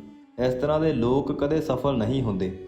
ਦੂਜੇ ਪਾਸੇ ਇਸ ਤਰ੍ਹਾਂ ਦੇ ਲੋਕਾਂ ਦੀ ਵੀ ਸ਼ਾਖਾ ਹੈ ਜਿਹੜੇ ਇਹ ਕਹਿ ਕੇ ਆਪਣੀ ਦੇਰੀ ਨੂੰ ਲੁਕਾਉਂਦੇ ਹਨ ਕਿ ਮੈਂ ਤਿਆਰ ਹੋ ਰਿਹਾ ਹਾਂ, ਤੇ ਜੇ 6 ਮਹੀਨਿਆਂ ਬਾਅਦ ਵੀ ਵੇਖੋ ਤਾਂ ਉਹ ਹਲੇ ਤਿਆਰ ਹੀ ਹੋ ਰਹੇ ਹੁੰਦੇ ਹਨ। ਤੇ ਉਹ ਇਸ ਤਰ੍ਹਾਂ ਇਹ ਨਹੀਂ ਸਮਝ ਪਾਉਂਦੇ ਕਿ ਉਹ ਜਿਸ ਬਿਮਾਰੀ ਦੇ ਸ਼ਿਕਾਰ ਹਨ ਉਹ ਹੈ ਬਹਾਨੇਬਾਜ਼ੀ। ਉਹ ਗੱਲ-ਗੱਲ ਤੇ ਬਹਾਨੇ ਹੀ ਘੜਦੇ ਰਹਿੰਦੇ ਹਨ। ਜ਼ਿੰਦਗੀ ਕੋਈ ਪੋਸ਼ਾਕਾਂ ਪਹਿਨਣ ਦਾ ਪੂਰਵ ਅਭਿਆਸ ਨਹੀਂ ਹੈ। ਮੈਂ ਇਸ ਗੱਲ ਵਿੱਚ ਯਕੀਨ ਨਹੀਂ ਕਰਦਾ ਕਿ ਤੁਹਾਡਾ ਕੀ ਫਲਸਫਾ ਹੈ। ਸਾਨੂੰ ਜ਼ਿੰਦਗੀ ਦੀ ਇਸ ਖੇਡ ਦਾ ਕੇਵਲ ਇੱਕੋ ਹੀ ਮੌਕਾ ਮਿਲਦਾ ਹੈ। ਦਾਅਵ ਜਾਂ ਬਾਜੀ 'ਤੇ ਬਹੁਤ ਕੁਝ ਲੱਗਿਆ ਹੁੰਦਾ ਹੈ, ਤੇ ਇਹਨਾਂ ਦਾਵਾਂ ਜਾਂ ਬਾਜੀ 'ਤੇ ਹੀ ਆਉਣ ਵਾਲੀ ਨਸਲ ਦਾ ਭਵਿੱਖ ਜੁੜਿਆ ਹੁੰਦਾ ਹੈ। ਇਹ ਸਮਾਂ ਕਿਹੜਾ ਹੈ ਤੇ ਅਸੀਂ ਕਿੱਥੇ ਹਾਂ? ਤੇ ਹੁਣ ਇਸ ਦਾ ਉੱਤਰ ਹੈ ਕਿ ਅਸੀਂ ਇਸ ਸਮੇਂ ਦੇ ਨਾਲ ਹਾਂ। ਆਓ ਅਸੀਂ ਹੁਣ ਦੇ ਸਮੇਂ ਨੂੰ ਚੰਗਾ ਬਣਾਈਏ ਅਤੇ ਵਰਤਮਾਨ ਦਾ ਭਰਪੂਰ ਆਨੰਦ ਲਈਏ। ਇਸ ਗੱਲ ਦਾ ਇਹ ਸੰਦੇਸ਼ ਨਹੀਂ ਨਿਕਲਦਾ ਕਿ ਸਾਨੂੰ ਆਪਣੇ ਭਵਿੱਖ ਬਾਰੇ ਕੋਈ ਯੋਜਨਾ ਬਣਾਉਣ ਦੀ ਲੋੜ ਨਹੀਂ। ਸੰਦੇਸ਼ ਇਹ ਹੈ ਕਿ ਸਾਨੂੰ ਆਪਣੇ ਭਵਿੱਖ ਲਈ ਇੱਕ ਯੋਜਨਾ ਬਣਾਉਣ ਦੀ ਸਖਤ ਲੋੜ ਹੈ। ਜੇ ਅਸੀਂ ਆਪਣੇ ਵਰਤਮਾਨ ਦਾ ਪੂਰੀ ਤਰ੍ਹਾਂ ਮਜ਼ਾ ਲੈਂਦੇ ਹਾਂ ਤਾਂ ਅਸੀਂ ਆਪਣੇ ਆਪ ਇੱਕ ਚੰਗੇ ਭਵਿੱਖ ਦੇ ਬੀਜ ਬੋ ਰਹੇ ਹੁੰਦੇ ਹਾਂ। ਕੀ ਅਸੀਂ ਇੰਜ ਨਹੀਂ ਕਰ ਸਕਦੇ? ਜੇ ਤੁਸੀਂ ਆਪਣਾ ਜ਼ਿੰਦਗੀ ਪ੍ਰਤੀ ਹਾਂ ਬੱਖੀ ਸੋਚ ਵਾਲਾ ਨਜ਼ਰੀਆ ਬਣਾਉਣਾ ਚਾਹੁੰਦੇ ਹੋ ਤਾਂ ਤੁਸੀਂ ਇਸ ਕਹਾਵਤ ਨੂੰ ਯਾਦ ਰੱਖੋ, ਕੰਮ ਨੂੰ ਉਸੇ ਵੇਲੇ ਕਰੋ ਅਤੇ ਕੰਮ ਨੂੰ ਲਟਕਾਉਣ ਦੀ ਆਦਤ ਤਿਆਗ ਦਿਓ। ਜ਼ਿੰਦਗੀ ਨੂੰ ਸਭ ਤੋਂ ਜ਼ਿਆਦਾ ਦੁਖੀ ਕਰਨ ਵਾਲੇ ਸ਼ਬਦ ਹਨ ਇੰਜ ਹੋ ਸਕਦਾ ਸੀ, ਮੈਨੂੰ ਕਰਨਾ ਚਾਹੀਦਾ ਸੀ, ਮੈਂ ਕਰ ਸਕਦਾ ਸੀ, ਕਾਸ਼ ਮੈਂ ਕਰ ਲੈਂਦਾ, ਕਾਸ਼ ਮੈਂ ਥੋੜ੍ਹੀ ਹੋਰ ਮਿਹਨਤ ਕੀਤੀ ਹੁੰਦੀ। ਜਿਹੜਾ ਕੰਮ ਤੁਸੀਂ ਅੱਜ ਕਰ ਸਕਦੇ ਹੋ ਉਹ ਕਦੇ ਵੀ ਕੱਲ੍ਹ 'ਤੇ ਨਾ ਛੱਡੋ। ਮੈਂ ਯਕੀਨ ਨਾਲ ਕਹਿ ਸਕਦਾ ਹਾਂ ਕਿ ਜਿੱਤਣ ਵਾਲੇ ਲੋਕ ਵੀ ਕੰਮ ਨੂੰ ਲਟਕਾਉਣਾ ਚਾਹੁੰਦੇ ਸਨ, ਪਰ ਉਹ ਇੰਜ ਕਰ ਨਹੀਂ ਸਕੇ। ਜਦੋਂ ਲੋਕ ਇੰਜ ਕਹਿੰਦੇ ਹਨ ਕਿ ਮੈਂ ਇਹ ਕੰਮ ਕਿਸੇ ਦਿਨ ਵੀ ਕਰ ਲਵਾਂਗਾ, ਤਾਂ ਤੁਸੀਂ ਇਸ ਗੱਲ ਦਾ ਪੱਕਾ ਯਕੀਨ ਕਰ ਲਵੋ ਕਿ ਇਸ ਦਾ ਮਤਲਬ ਹੈ ਕਿ ਉਹ ਕਿਸੇ ਵੀ ਦਿਨ ਨਹੀਂ ਕਰ ਸਕਣਗੇ।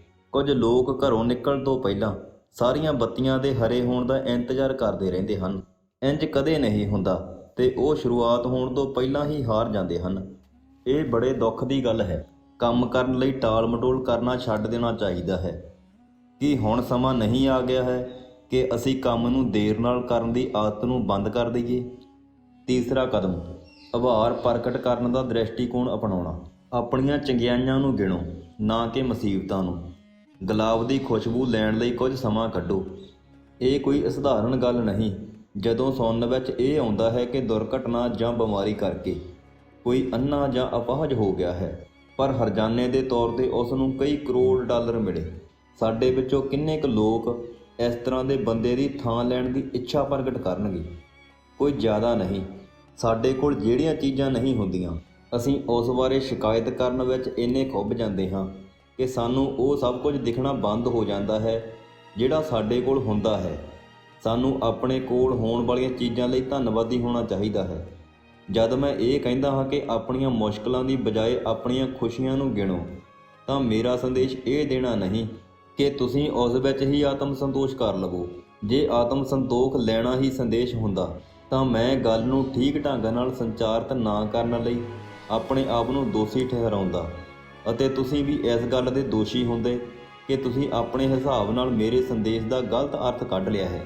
ਆਪਣੇ ਢੰਗ ਦਾ ਅਰਥ ਕੱਢਣ ਵਾਲੀ ਆਦਤ ਬਾਰੇ ਮੈਂ ਤੁਹਾਨੂੰ ਇੱਕ ਕਹਾਣੀ ਸੁਣਾਉਂਦਾ ਹਾਂ ਜਿਹੜੀ ਮੈਂ ਇੱਕ ਡਾਕਟਰ ਤੋਂ ਸੁਣੀ ਸੀ, ਜਿਸ ਨੂੰ ਸ਼ਰਾਬੀਆਂ ਦੇ ਇੱਕ ਸਮੂਹ ਵਿੱਚ ਭਾਸ਼ਣ ਦੇਣ ਵਾਸਤੇ ਸੱਦਿਆ ਗਿਆ ਸੀ। ਉਹ ਇਹ ਪ੍ਰਦਰਸ਼ਨ ਕਰਕੇ ਸਿੱਧ ਕਰਨਾ ਚਾਹੁੰਦਾ ਸੀ ਕਿ ਲੋਕਾਂ ਨੂੰ ਇਹ ਗੱਲ ਸਮਝ ਆ ਜਾਵੇ ਕਿ ਸ਼ਰਾਬ ਸਿਹਤ ਲਈ ਕਿੰਨੀ ਹਾਰਕ ਹੈ। ਉਹਦੇ ਕੋਲ 2 ਵਰਤਮਾਨ ਸਨ, ਇੱਕ ਵਿੱਚ ਸਾਫ਼ ਪਾਣੀ ਅਤੇ ਦੂਜੇ ਵਿੱਚ ਖਾਲਸ ਸ਼ਰਾਬ ਸੀ। ਉਹਨੇ ਇੱਕ ਕੇਚੂਆ ਸਾਫ਼ ਪਾਣੀ ਵਿੱਚ ਪਾਇਆ ਅਤੇ ਦੇਖਿਆ ਕਿ ਕੇਚੂਆ ਬੜੇ ਆਰਾਮ ਨਾਲ ਤੈਰ ਕੇ ਮਰਤਮਾਨ ਦੇ ਉੱਪਰਲੇ ਹਿੱਸੇ ਤੱਕ ਆ ਗਿਆ ਸੀ। ਉਹਨੇ ਇੱਕ ਦੂਜਾ ਕੇਚੂਆ ਲਿਆ ਤੇ ਉਸ ਨੂੰ ਸ਼ਰਾਬ ਨਾਲ ਭਰੇ ਮਰਤਮਾਨ ਵਿੱਚ ਪਾਇਆ। ਉਸ ਕੇਚੂਏ ਦਾ ਸਰੀਰ ਸਾਰਿਆਂ ਦੀਆਂ ਅੱਖਾਂ ਸਾਹਮਣੇ ਖੇਰੂ-ਖੇਰੂ ਹੋ ਗਿਆ। ਉਹ ਇਹ ਦਿਖਾ ਕੇ ਸਿੱਧ ਕਰਨਾ ਚਾਹੁੰਦਾ ਸੀ ਕਿ ਜਿਹੜਾ ਹਾਲ ਕੇਚੂਏ ਦਾ ਸ਼ਰਾਬ ਕਰ ਰਹੀ ਹੈ ਉਹ ਸਾਡੇ ਸਰੀਰ ਨਾਲ ਵੀ ਹੁੰਦਾ ਹੈ। ਉਹਨੇ ਪੂਰੇ ਇਕੱਠ ਨੂੰ ਇਹ ਕਹਾਣੀ ਦੀ ਨੈਤਿਕ ਸਿੱਖਿਆ ਬਾਰੇ ਪੁੱਛਿਆ ਅਤੇ ਪਿੱਛੋਂ ਇੱਕ ਬੰਦੇ ਨੇ ਕਿਹਾ ਕਿ ਜੇਕਰ ਤੁਸੀਂ ਸ਼ਰਾਬ ਪੀਂਦੇ ਹੋ ਤਾਂ ਤੁਹਾਡੇ ਪੇਟ ਵਿੱਚ ਕੀੜੇ ਨਹੀਂ ਰਹਿਣਗੇ। ਭਲਾ ਦੱਸੋ ਕਿ ਇਹ ਸੰਦੇਸ਼ ਸੀ ਕਹਾਣੀ ਦਾ? ਬਿਨਾਂ ਸ਼ੱਕ ਇਹ ਨਹੀਂ ਸੀ। ਇਹ ਤਾਂ ਹੋਇਆ ਆਪਣੇ ਹਿਸਾਬ ਨਾਲ ਮਤਲਬ ਕੱਢਣਾ। ਅਸੀਂ ਉਹ ਸੁਣਦੇ ਹਾਂ ਜੋ ਅਸੀਂ ਸੁਣਨਾ ਚਾਹੁੰਦੇ ਹਾਂ, ਅਸੀਂ ਉਹ ਨਹੀਂ ਸੁਣਦੇ ਜੋ ਕਿਹਾ ਗਿਆ ਹੁੰਦਾ ਹੈ। ਸਾਡੀਆਂ ਕਈ ਵਿਸ਼ੇਸ਼ਤਾਵਾਂ ਲੁਕੇ ਹੋਏ ਖਜ਼ਾਨੇ ਹਨ। ਆਪਣੀਆਂ ਖੂਬੀਆਂ ਨੂੰ ਜਾਣੋ ਅਤੇ ਦਿੱਕਤਾਂ ਨੂੰ ਤਿਆਗ ਦਿਓ। ਚੌਥਾ ਕਦਮ, ਲਗਾਤਾਰ ਸਿੱਖਿਆ ਗ੍ਰਹਿਣ ਕਰਨ ਦੀ ਯੋਜਨਾ ਬਣਾਓ। ਆਓ ਕੁਝ ਗਲਤਫਹਿਮੀਆਂ ਨੂੰ ਦੂਰ ਕਰਨ ਦੀ ਕੋਸ਼ਿਸ਼ ਕਰੀਏ। ਇਹ ਇੱਕ ਆਮ ਵਿਸ਼ਵਾਸ ਹੈ ਕਿ ਅਸੀਂ ਸਕੂਲ ਅਤੇ ਕਾਲਜ ਵਿੱਚ ਧਿਆਨ ਹਾਸਲ ਕਰਦੇ ਹਾਂ। ਮੈਂ ਕਈ ਦੇਸ਼ਾਂ ਵਿੱਚ ਸੈਮੀਨਾਰ ਕਰਵਾਉਂਦਾ ਹਾਂ। ਹਰ ਵੇਲੇ ਸੁਣਨ ਵਾਲਿਆਂ ਤੋਂ ਇਹੀ ਪੁੱਛਦਾ ਹਾਂ ਕਿ ਸਕੂਲ ਅਤੇ ਕਾਲਜ ਵਿੱਚ ਵੀ ਅਸੀਂ ਅਸਲ ਸਿੱਖਿਆ ਪ੍ਰਾਪਤ ਕਰ ਸਕਦੇ ਹਾਂ। ਸਧਾਰਨ ਤੌਰ 'ਤੇ ਸਾਰਿਆਂ ਦੀ ਇੱਕੋ ਜਿਹੀ ਰਾਏ ਹੁੰਦੀ ਹੈ। ਕੁਝ ਤਾਂ ਅਸਲ ਗਿਆਨ ਜਾਂ ਸਿੱਖਿਆ ਪ੍ਰਾਪਤ ਕਰਦੇ ਹਨ, ਪਰ ਜ਼ਿਆਦਾਤਰ ਨਹੀਂ। ਅਸੀਂ ਸਕੂਲਾਂ ਅਤੇ ਕਾਲਜਾਂ ਤੋਂ ਕਾਫੀ ਸਾਰੀਆਂ ਸੂਚਨਾਵਾਂ ਪ੍ਰਾਪਤ ਕਰਦੇ ਹਾਂ। ਮੈਨੂੰ ਗਲਤ ਨਾ ਸਮਝਣਾ, ਸਾਨੂੰ ਸਿੱਖਿਅਤ ਹੋਣ ਵਾਸਤੇ ਸੂਚਨਾਵਾਂ ਦੀ ਲੋੜ ਹੁੰਦੀ ਹੈ, ਪਰ ਸਾਨੂੰ ਇਹ ਜਾਣਨ ਦੀ ਲੋੜ ਹੈ ਕਿ ਸਿੱਖਿਆ ਦਾ ਅਸਲ ਅਰਥ ਕੀ ਹੈ। ਬੌਧਿਕ ਸਿੱਖਿਆ ਦਿਮਾਗ ਨੂੰ ਪ੍ਰਭਾਵਿਤ ਕਰਦੀ ਹੈ ਅਤੇ ਕੀਮਤਾਂ 'ਤੇ ਆਧਾਰਿਤ ਸਿੱਖਿਆ ਦਿਲ ਨੂੰ ਪ੍ਰਭਾਵਿਤ ਕਰਦੀ ਹੈ। ਅਸਲ ਵਿੱਚ ਜਿਹੜੀ ਸਿੱਖਿਆ ਦਿਲ ਨੂੰ ਪ੍ਰਭਾਵਿਤ ਕਰਦੀ ਹੈ ਉਹ ਖਤਰਨਾਕ ਹੁੰਦੀ ਹੈ। ਜੇ ਅਸੀਂ ਦਫ਼ਤਰਾਂ, ਘਰਾਂ ਅਤੇ ਸਮਾਜ ਵਿੱਚ ਆਪਣਾ ਚਰਿੱਤਰ ਬਣਾਉਣਾ ਚਾਹੁੰਦੇ ਹਾਂ ਤਾਂ ਸਾਨੂੰ ਘੱਟੋ ਘੱਟ ਨੈਤਿਕ ਅਤੇ ਸਿਧਾਂਤ ਦੇ ਆਦਰਸ਼ ਨਾਲ ਭਰਪੂਰ ਪੜ੍ਹਾਈ ਜ਼ਰੂਰ ਹਾਸਲ ਕਰਨੀ ਚਾਹੀਦੀ ਹੈ। ਪੜ੍ਹਾਈ ਜਿਹੜੀ ਚਰਿੱਤਰ ਦੇ ਆਧਾਰਭੂਤ ਤੱਤਾਂ ਇਮਾਨਦਾਰੀ, ਦਇਆ ਭਾਵਨਾ, ਹਿੰਮਤ, ਦ੍ਰਿੜਤਾ ਅਤੇ ਜ਼ਿੰਮੇਵਾਰੀ ਵਧਾਉਂਦੀ ਹੈ, ਇੱਕ ਵਿਅਕਤੀ ਲਈ ਬਹੁਤ ਜ਼ਰੂਰੀ ਹੈ। ਸਾਨੂੰ ਉਸ ਉੱਚ ਆਧਾਰਿਕ ਪੜ੍ਹਾਈ ਦੀ ਲੋੜ ਨਹੀਂ, ਸਗੋਂ ਸਾਨੂੰ ਕੀਮਤਾਂ, ਆਦਰਸ਼ਾਂ ਉੱਪਰ ਆਧਾਰਿਤ ਸਿੱਖਿਆ ਦੀ ਲੋੜ ਹੈ। ਮੈਂ ਇਸ ਗੱਲ 'ਤੇ ਜ਼ੋਰ ਦੇਣਾ ਚਾਹਾਂਗਾ ਕਿ ਇੱਕ ਬੰਦਾ ਜਿਹੜਾ ਨੈਤਿਕ ਸਿੱਖਿਆ ਪ੍ਰਾਪਤ ਕਰਦਾ ਹੈ ਉਹ ਜ਼ਿੰਦਗੀ ਵਿੱਚ ਜ਼ਿਆਦਾ ਕਾਮਯਾਬ ਹੁੰਦਾ ਹੈ ਅਤੇ ਉੱਚੀ ਚੜ੍ਹਾਈ ਚੜ੍ਹਦਾ ਹੈ, ਬਜਾਏ ਇਸ ਦੇ ਕਿ ਇੱਕ ਨੈਤਿਕ ਸਿੱਖਿਆ ਤੋਂ ਹੀਨ ਪਰ ਚੰਗੀਆਂ ਅਕਾਦਮਿਕ ਵਿਸ਼ੇਸ਼ਤਾਵਾਂ ਵਾਲੇ ਬੰਦੇ ਤੋਂ। ਚਰਿੱਤਰ ਨਿਰਮਾਣ, ਨੈਤਿਕ ਮੁੱਲਾਂ ਦੇ ਆਦਰਸ਼ਾਂ ਦੀ ਸਿੱਖਿਆ ਸਾਡੀ ਉਮਰ ਦੀ ਆਰੰਭਿਕ ਅਵਸਥਾ ਵਿੱਚ ਹੀ ਬਣਦੀ ਹੈ, ਕਿਉਂਕਿ ਇੱਕ ਬੰਦਾ ਗਿਆਨ ਲੈ ਕੇ ਪੈਦਾ ਨਹੀਂ ਹੁੰਦਾ। ਬਿਨਾਂ ਆਦਰਸ਼ਾਂ ਦੀ ਸਿੱਖਿਆ, ਸੱਚੀ ਸਿੱਖਿਆ ਦਿਮਾਗ ਅਤੇ ਦਿਲ ਦੋਹਾਂ ਦੀ ਸਿਖਲਾਈ ਹੁੰਦੀ ਹੈ। ਇੱਕ ਅਨਪੜ੍ਹ ਚੋਰ ਇੱਕ ਮਾਲ ਗੱਡੀ ਤੋਂ ਮਾਲ ਚੁਰਾ ਕੇ ਲੈ ਜਾਵੇਗਾ, ਪਰ ਇੱਕ ਪੜ੍ਹਿਆ ਲਿਖਿਆ ਚੋਰ ਪੂਰੀ ਮਾਲ ਗੱਡੀ ਹੀ ਚੁਰਾ ਲਵੇਗਾ। ਵਿਸ਼ਵ ਵਿਦਿਆਲੇ ਅੱਜ ਯੋਗ ਪਰ ਅਸੱਭਿਅ ਜਾਹਿਲ ਨੌਜਵਾਨ ਪੀੜ੍ਹੀ ਨੂੰ ਤਿਆਰ ਕਰ ਰਹੇ ਹਨ, ਜਿਨ੍ਹਾਂ ਨੂੰ ਆਦਰਸ਼ਾਂ ਜਾਂ ਨੈਤਿਕ ਕੀਮਤਾਂ ਵਰਗਾ ਆਧਾਰ ਪ੍ਰਦਾਨ ਨਹੀਂ ਹੋ ਰਿਹਾ, ਜਿਸ ਦੀ ਉਹ ਜ਼ਿਆਦਾ ਤੋਂ ਜ਼ਿਆਦਾ ਤਲਾਸ਼ ਕਰ ਰਹੇ ਹਨ। Steven Muller, John Hopkins university. ਸਾਨੂੰ ਗਿਆਨ ਅਤੇ ਬੁੱਧੀ ਵਾਸਤੇ ਪ੍ਰਤੀਯੋਗਤਾ ਕਰਨੀ ਚਾਹੀਦੀ ਹੈ, ਨਾ ਕਿ ਅੰਕ ਪ੍ਰਾਪਤ ਕਰਨ ਵਾਸਤੇ। ਗਿਆਨ ਤੱਥਾਂ ਨੂੰ ਪੇਸ਼ ਕਰਦਾ ਹੈ, ਬੁੱਧੀ ਇਸ ਨੂੰ ਆਸਾਨ ਬਣਾਉਂਦੀ ਹੈ। ਕੋਈ ਵੀ ਚੰਗੇ ਅੰਕ ਅਤੇ ਡਿਗਰੀ ਹਾਸਲ ਕਰ ਸਕਦਾ ਹੈ ਬਿਨਾਂ ਕੁਝ ਖਾਸ ਸਿੱਖਿਆ ਦੇ। ਸਭ ਤੋਂ ਮਹੱਤਵਪੂਰਨ ਗੱਲ ਕਿਸੇ ਲਈ ਸਿੱਖਣ ਵਾਸਤੇ ਇਹ ਹੈ ਕਿ ਉਸ ਨੂੰ ਸਿੱਖਣ ਦੇ ਯੋਗ ਢੰਗ ਸਿੱਖਣੇ ਚਾਹੀਦੇ ਹਨ। ਲੋਕ ਪੜ੍ਹਾਈ ਨੂੰ ਗਲਤਫਹਿਮੀ ਦੇ ਤੱਥਾਂ ਵਿੱਚ ਯਾਦ ਕਰਨ ਦੀ ਯੋਗਤਾ ਨਾਲ ਮਾਪ ਲੈਂਦੇ ਹਨ। ਨੈਤਿਕ ਆਦਰਸ਼ਾਂ ਤੋਂ ਬਿਨਾਂ ਦਿਮਾਗੀ ਸਿੱਖਿਆ ਕਿਸੇ ਸਮਾਜ ਲਈ ਵਾਧਾ ਬਣ ਜਾਂਦੀ ਹੈ। ਸਹੀ ਫੈਸਲਿਆਂ ਦਾ ਆਧਾਰ ਕੇਵਲ ਕਿਤਾਬੀ ਸਿੱਖਿਆ ਹੀ ਨਹੀਂ ਹੈ। ਇਹ ਇੱਕ ਅਜਿਹੇ ਬੰਦੇ ਦੀ ਕਹਾਣੀ ਹੈ ਜਿਹੜਾ ਸੜਕ ਦੇ ਕਿਨਾਰੇ ਖੜਾ ਹੋ ਕੇ ਸਮੋਸੇ ਵੇਚਿਆ ਕਰਦਾ ਸੀ। ਉਹ ਅਨਪੜ੍ਹ ਸੀ, ਇਸ ਲਈ ਉਸਨੇ ਕਦੇ ਅਖਬਾਰ ਨਹੀਂ ਸੀ ਪੜ੍ਹੀ। ਉਹਨੂੰ ਉੱਚਾ ਵੀ ਸੁਣਦਾ ਸੀ, ਇਸ ਕਰਕੇ ਉਹਨੇ ਕਦੇ ਰੇਡੀਓ ਨਹੀਂ ਸੀ ਸੁਣਿਆ। ਉਹਦੀ ਨਜ਼ਰ ਕਮਜ਼ੋਰ ਸੀ, ਇਸ ਕਰਕੇ ਉਹਨੇ ਕਦੇ ਟੀਵੀ ਚਲਾ ਕੇ ਨਹੀਂ ਸੀ ਵੇਖਿਆ, ਪਰ ਸਮੋਸੇ ਬੜੇ ਉਤਸ਼ਾਹ ਨਾਲ ਵੇਚਦਾ ਸੀ। ਉਹਦਾ ਵਿਕਰੀ ਅਤੇ ਮੁਨਾਫਾ ਵੱਧਦਾ ਹੀ ਗਿਆ। ਉਸ ਨੂੰ ਸਮੋਸੇ ਬਣਾਉਣ ਦੀ ਕੱਚੀ ਸਮੱਗਰੀ ਅਤੇ ਇੱਕ ਵੱਡੇ ਚੁੱਲ੍ਹੇ ਦੀ ਲੋੜ ਪੈ ਗਈ ਸੀ। ਜਿਵੇਂ ਜਿਵੇਂ ਉਹਦਾ ਵਪਾਰ ਵੱਧ ਰਿਹਾ ਸੀ, ਉਹਦੇ ਮੁੰਡੇ ਨੇ ਜਿਹੜਾ ਹੁਣੇ-ਹੁਣੇ ਕਾਲਜ ਦੀ ਪੜ੍ਹਾਈ ਪੂਰੀ ਕਰਕੇ ਹਟਿਆ ਸੀ, ਉਸਨੇ ਵੀ ਉਸ ਦੇ ਨਾਲ ਹੱਥ ਵਟਾਉਣਾ ਸ਼ੁਰੂ ਕਰ ਦਿੱਤਾ। ਤਦ ਅਚਾਨਕ ਹੀ ਕੁਝ ਵੱਖਰਾ ਘਟਿਤ ਹੋਇਆ। ਉਹਦੇ ਮੁੰਡੇ ਨੇ ਪੁੱਛਿਆ, ਪਿਤਾ ਜੀ, ਕੀ ਤੁਹਾਨੂੰ ਪਤਾ ਨਹੀਂ ਕਿ ਸਾਡੇ ਇਸ ਰਾਹ 'ਤੇ ਬਹੁਤ ਵੱਡੀ ਮੰਦੀ ਆਉਣ ਵਾਲੀ ਹੈ? ਪਿਓ ਨੇ ਕਿਹਾ, ਨਹੀਂ, ਮੈਨੂੰ ਤਾਂ ਇਸ ਬਾਰੇ ਪਤਾ ਨਹੀਂ, ਪਰ ਹਾਂ, ਮੈਨੂੰ ਇਸ ਬਾਰੇ ਜ਼ਰੂਰ ਦੱਸ। ਮੁੰਡੇ ਨੇ ਕਿਹਾ, ਅੰਤਰਰਾਸ਼ਟਰੀ ਸਥਿਤੀ ਕਾਫੀ ਖਰਾਬ ਹੋ ਗਈ ਹੈ। ਰਾਸ਼ਟਰੀ ਸਥਿਤੀ ਤਾਂ ਉਸ ਤੋਂ ਵੀ ਭੈੜੀ ਹੈ। ਸਾਨੂੰ ਆਉਣ ਵਾਲੇ ਬੁਰੇ ਸਮੇਂ ਦਾ ਸਾਹਮਣਾ ਕਰਨ ਲਈ ਤਿਆਰ ਰਹਿਣਾ ਚਾਹੀਦਾ ਹੈ। ਉਸ ਆਦਮੀ ਨੇ ਸੋਚਿਆ ਕਿ ਜਿਵੇਂ ਉਹਦੇ ਮੁੰਡੇ ਨੇ ਕਾਲਜ ਦੀ ਪੜ੍ਹਾਈ ਕੀਤੀ ਹੈ, ਅਖਬਾਰਾਂ ਪੜ੍ਹਦਾ ਹੈ, ਰੇਡੀਓ ਸੁਣਦਾ ਹੈ, ਇਸ ਦਾ ਮਤਲਬ ਉਸ ਨੂੰ ਇਸ ਬਾਰੇ ਜ਼ਰੂਰ ਪਤਾ ਹੋਵੇਗਾ। ਉਹਦੀ ਸਲਾਹ ਨੂੰ ਐਵੇਂ ਹੀ ਹਲਕਾ ਨਹੀਂ ਲੈਣਾ ਚਾਹੀਦਾ। ਇਸ ਲਈ ਅਗਲੇ ਦਿਨ ਪਿਓ ਨੇ ਸਮੋਸੇ ਬਣਾਉਣ ਦੀ ਕੱਚੀ ਸਮੱਗਰੀ ਮੰਗਵਾਉਣਾ ਘੱਟ ਕਰਨ ਲਈ ਕਹਿ ਦਿੱਤਾ। ਆਪਣੀ ਦੁਕਾਨ ਦੇ ਨਾਂ ਦਾ ਫੱਟਾ ਵੀ ਹਟਾ ਦਿੱਤਾ ਤੇ ਹੁਣ ਕੋਈ ਉਹ ਖਾਸ ਉਤਸ਼ਾਹਿਤ ਨਹੀਂ ਲੱਗਦਾ ਸੀ। ਛੇਤੀ ਹੀ ਉਹਦੀ ਦੁਕਾਨ ਤੇ ਗ੍ਰਾਹਕ ਆਉਣੇ ਘੱਟ ਹੋ ਗਏ। ਉਹਦੀ ਵਿਕਰੀ ਵੀ ਘਟਦੀ ਚਲੀ ਗਈ। ਉਹਨੇ ਆਪਣੇ ਮੁੰਡੇ ਨੂੰ ਕਿਹਾ, ਬੇਟਾ ਤੂੰ ਬਿਲਕੁਲ ਠੀਕ ਕਹਿੰਦਾ ਸੀ, ਸਾਡੇ ਉੱਪਰ ਬਿਲਕੁਲ ਹੀ ਮੰਦੀ ਆ ਗਈ ਸੀ। ਮੈਨੂੰ ਬਹੁਤ ਖੁਸ਼ੀ ਹੈ ਕਿ ਤੂੰ ਮੈਨੂੰ ਪਹਿਲਾਂ ਹੀ ਇਸ ਬਾਰੇ ਸਾਵਧਾਨ ਕਰ ਦਿੱਤਾ। ਇਸ ਕਹਾਣੀ ਤੋਂ ਸਾਨੂੰ ਕੀ ਸਿੱਖਣ ਨੂੰ ਮਿਲਦਾ ਹੈ? ਕਈ ਵਾਰ ਅਸੀਂ ਅਕਲਮੰਦੀ ਨੂੰ ਸਹੀ ਫੈਸਲਾ ਲੈਣ ਦੇ ਬਰਾਬਰ ਸਮਝ ਲੈਂਦੇ ਹਾਂ। ਇੱਕ ਬੰਦਾ ਚੰਗਾ ਸਮਝਦਾਰ ਹੋ ਸਕਦਾ ਹੈ, ਪਰ ਉਹ ਫੈਸਲੇ ਲੈਂਦਿਆਂ ਗਲਤ ਵੀ ਹੋ ਸਕਦਾ ਹੈ। ਆਪਣੇ ਸਲਾਹਕਾਰਾਂ ਦੀ ਧਿਆਨ ਨਾਲ ਚੋਣ ਕਰੋ ਅਤੇ ਆਪਣੇ ਫੈਸਲੇ ਲਈ ਆਪਣੀ ਅਕਲਮੰਦੀ ਦਾ ਇਸਤੇਮਾਲ ਕਰੋ।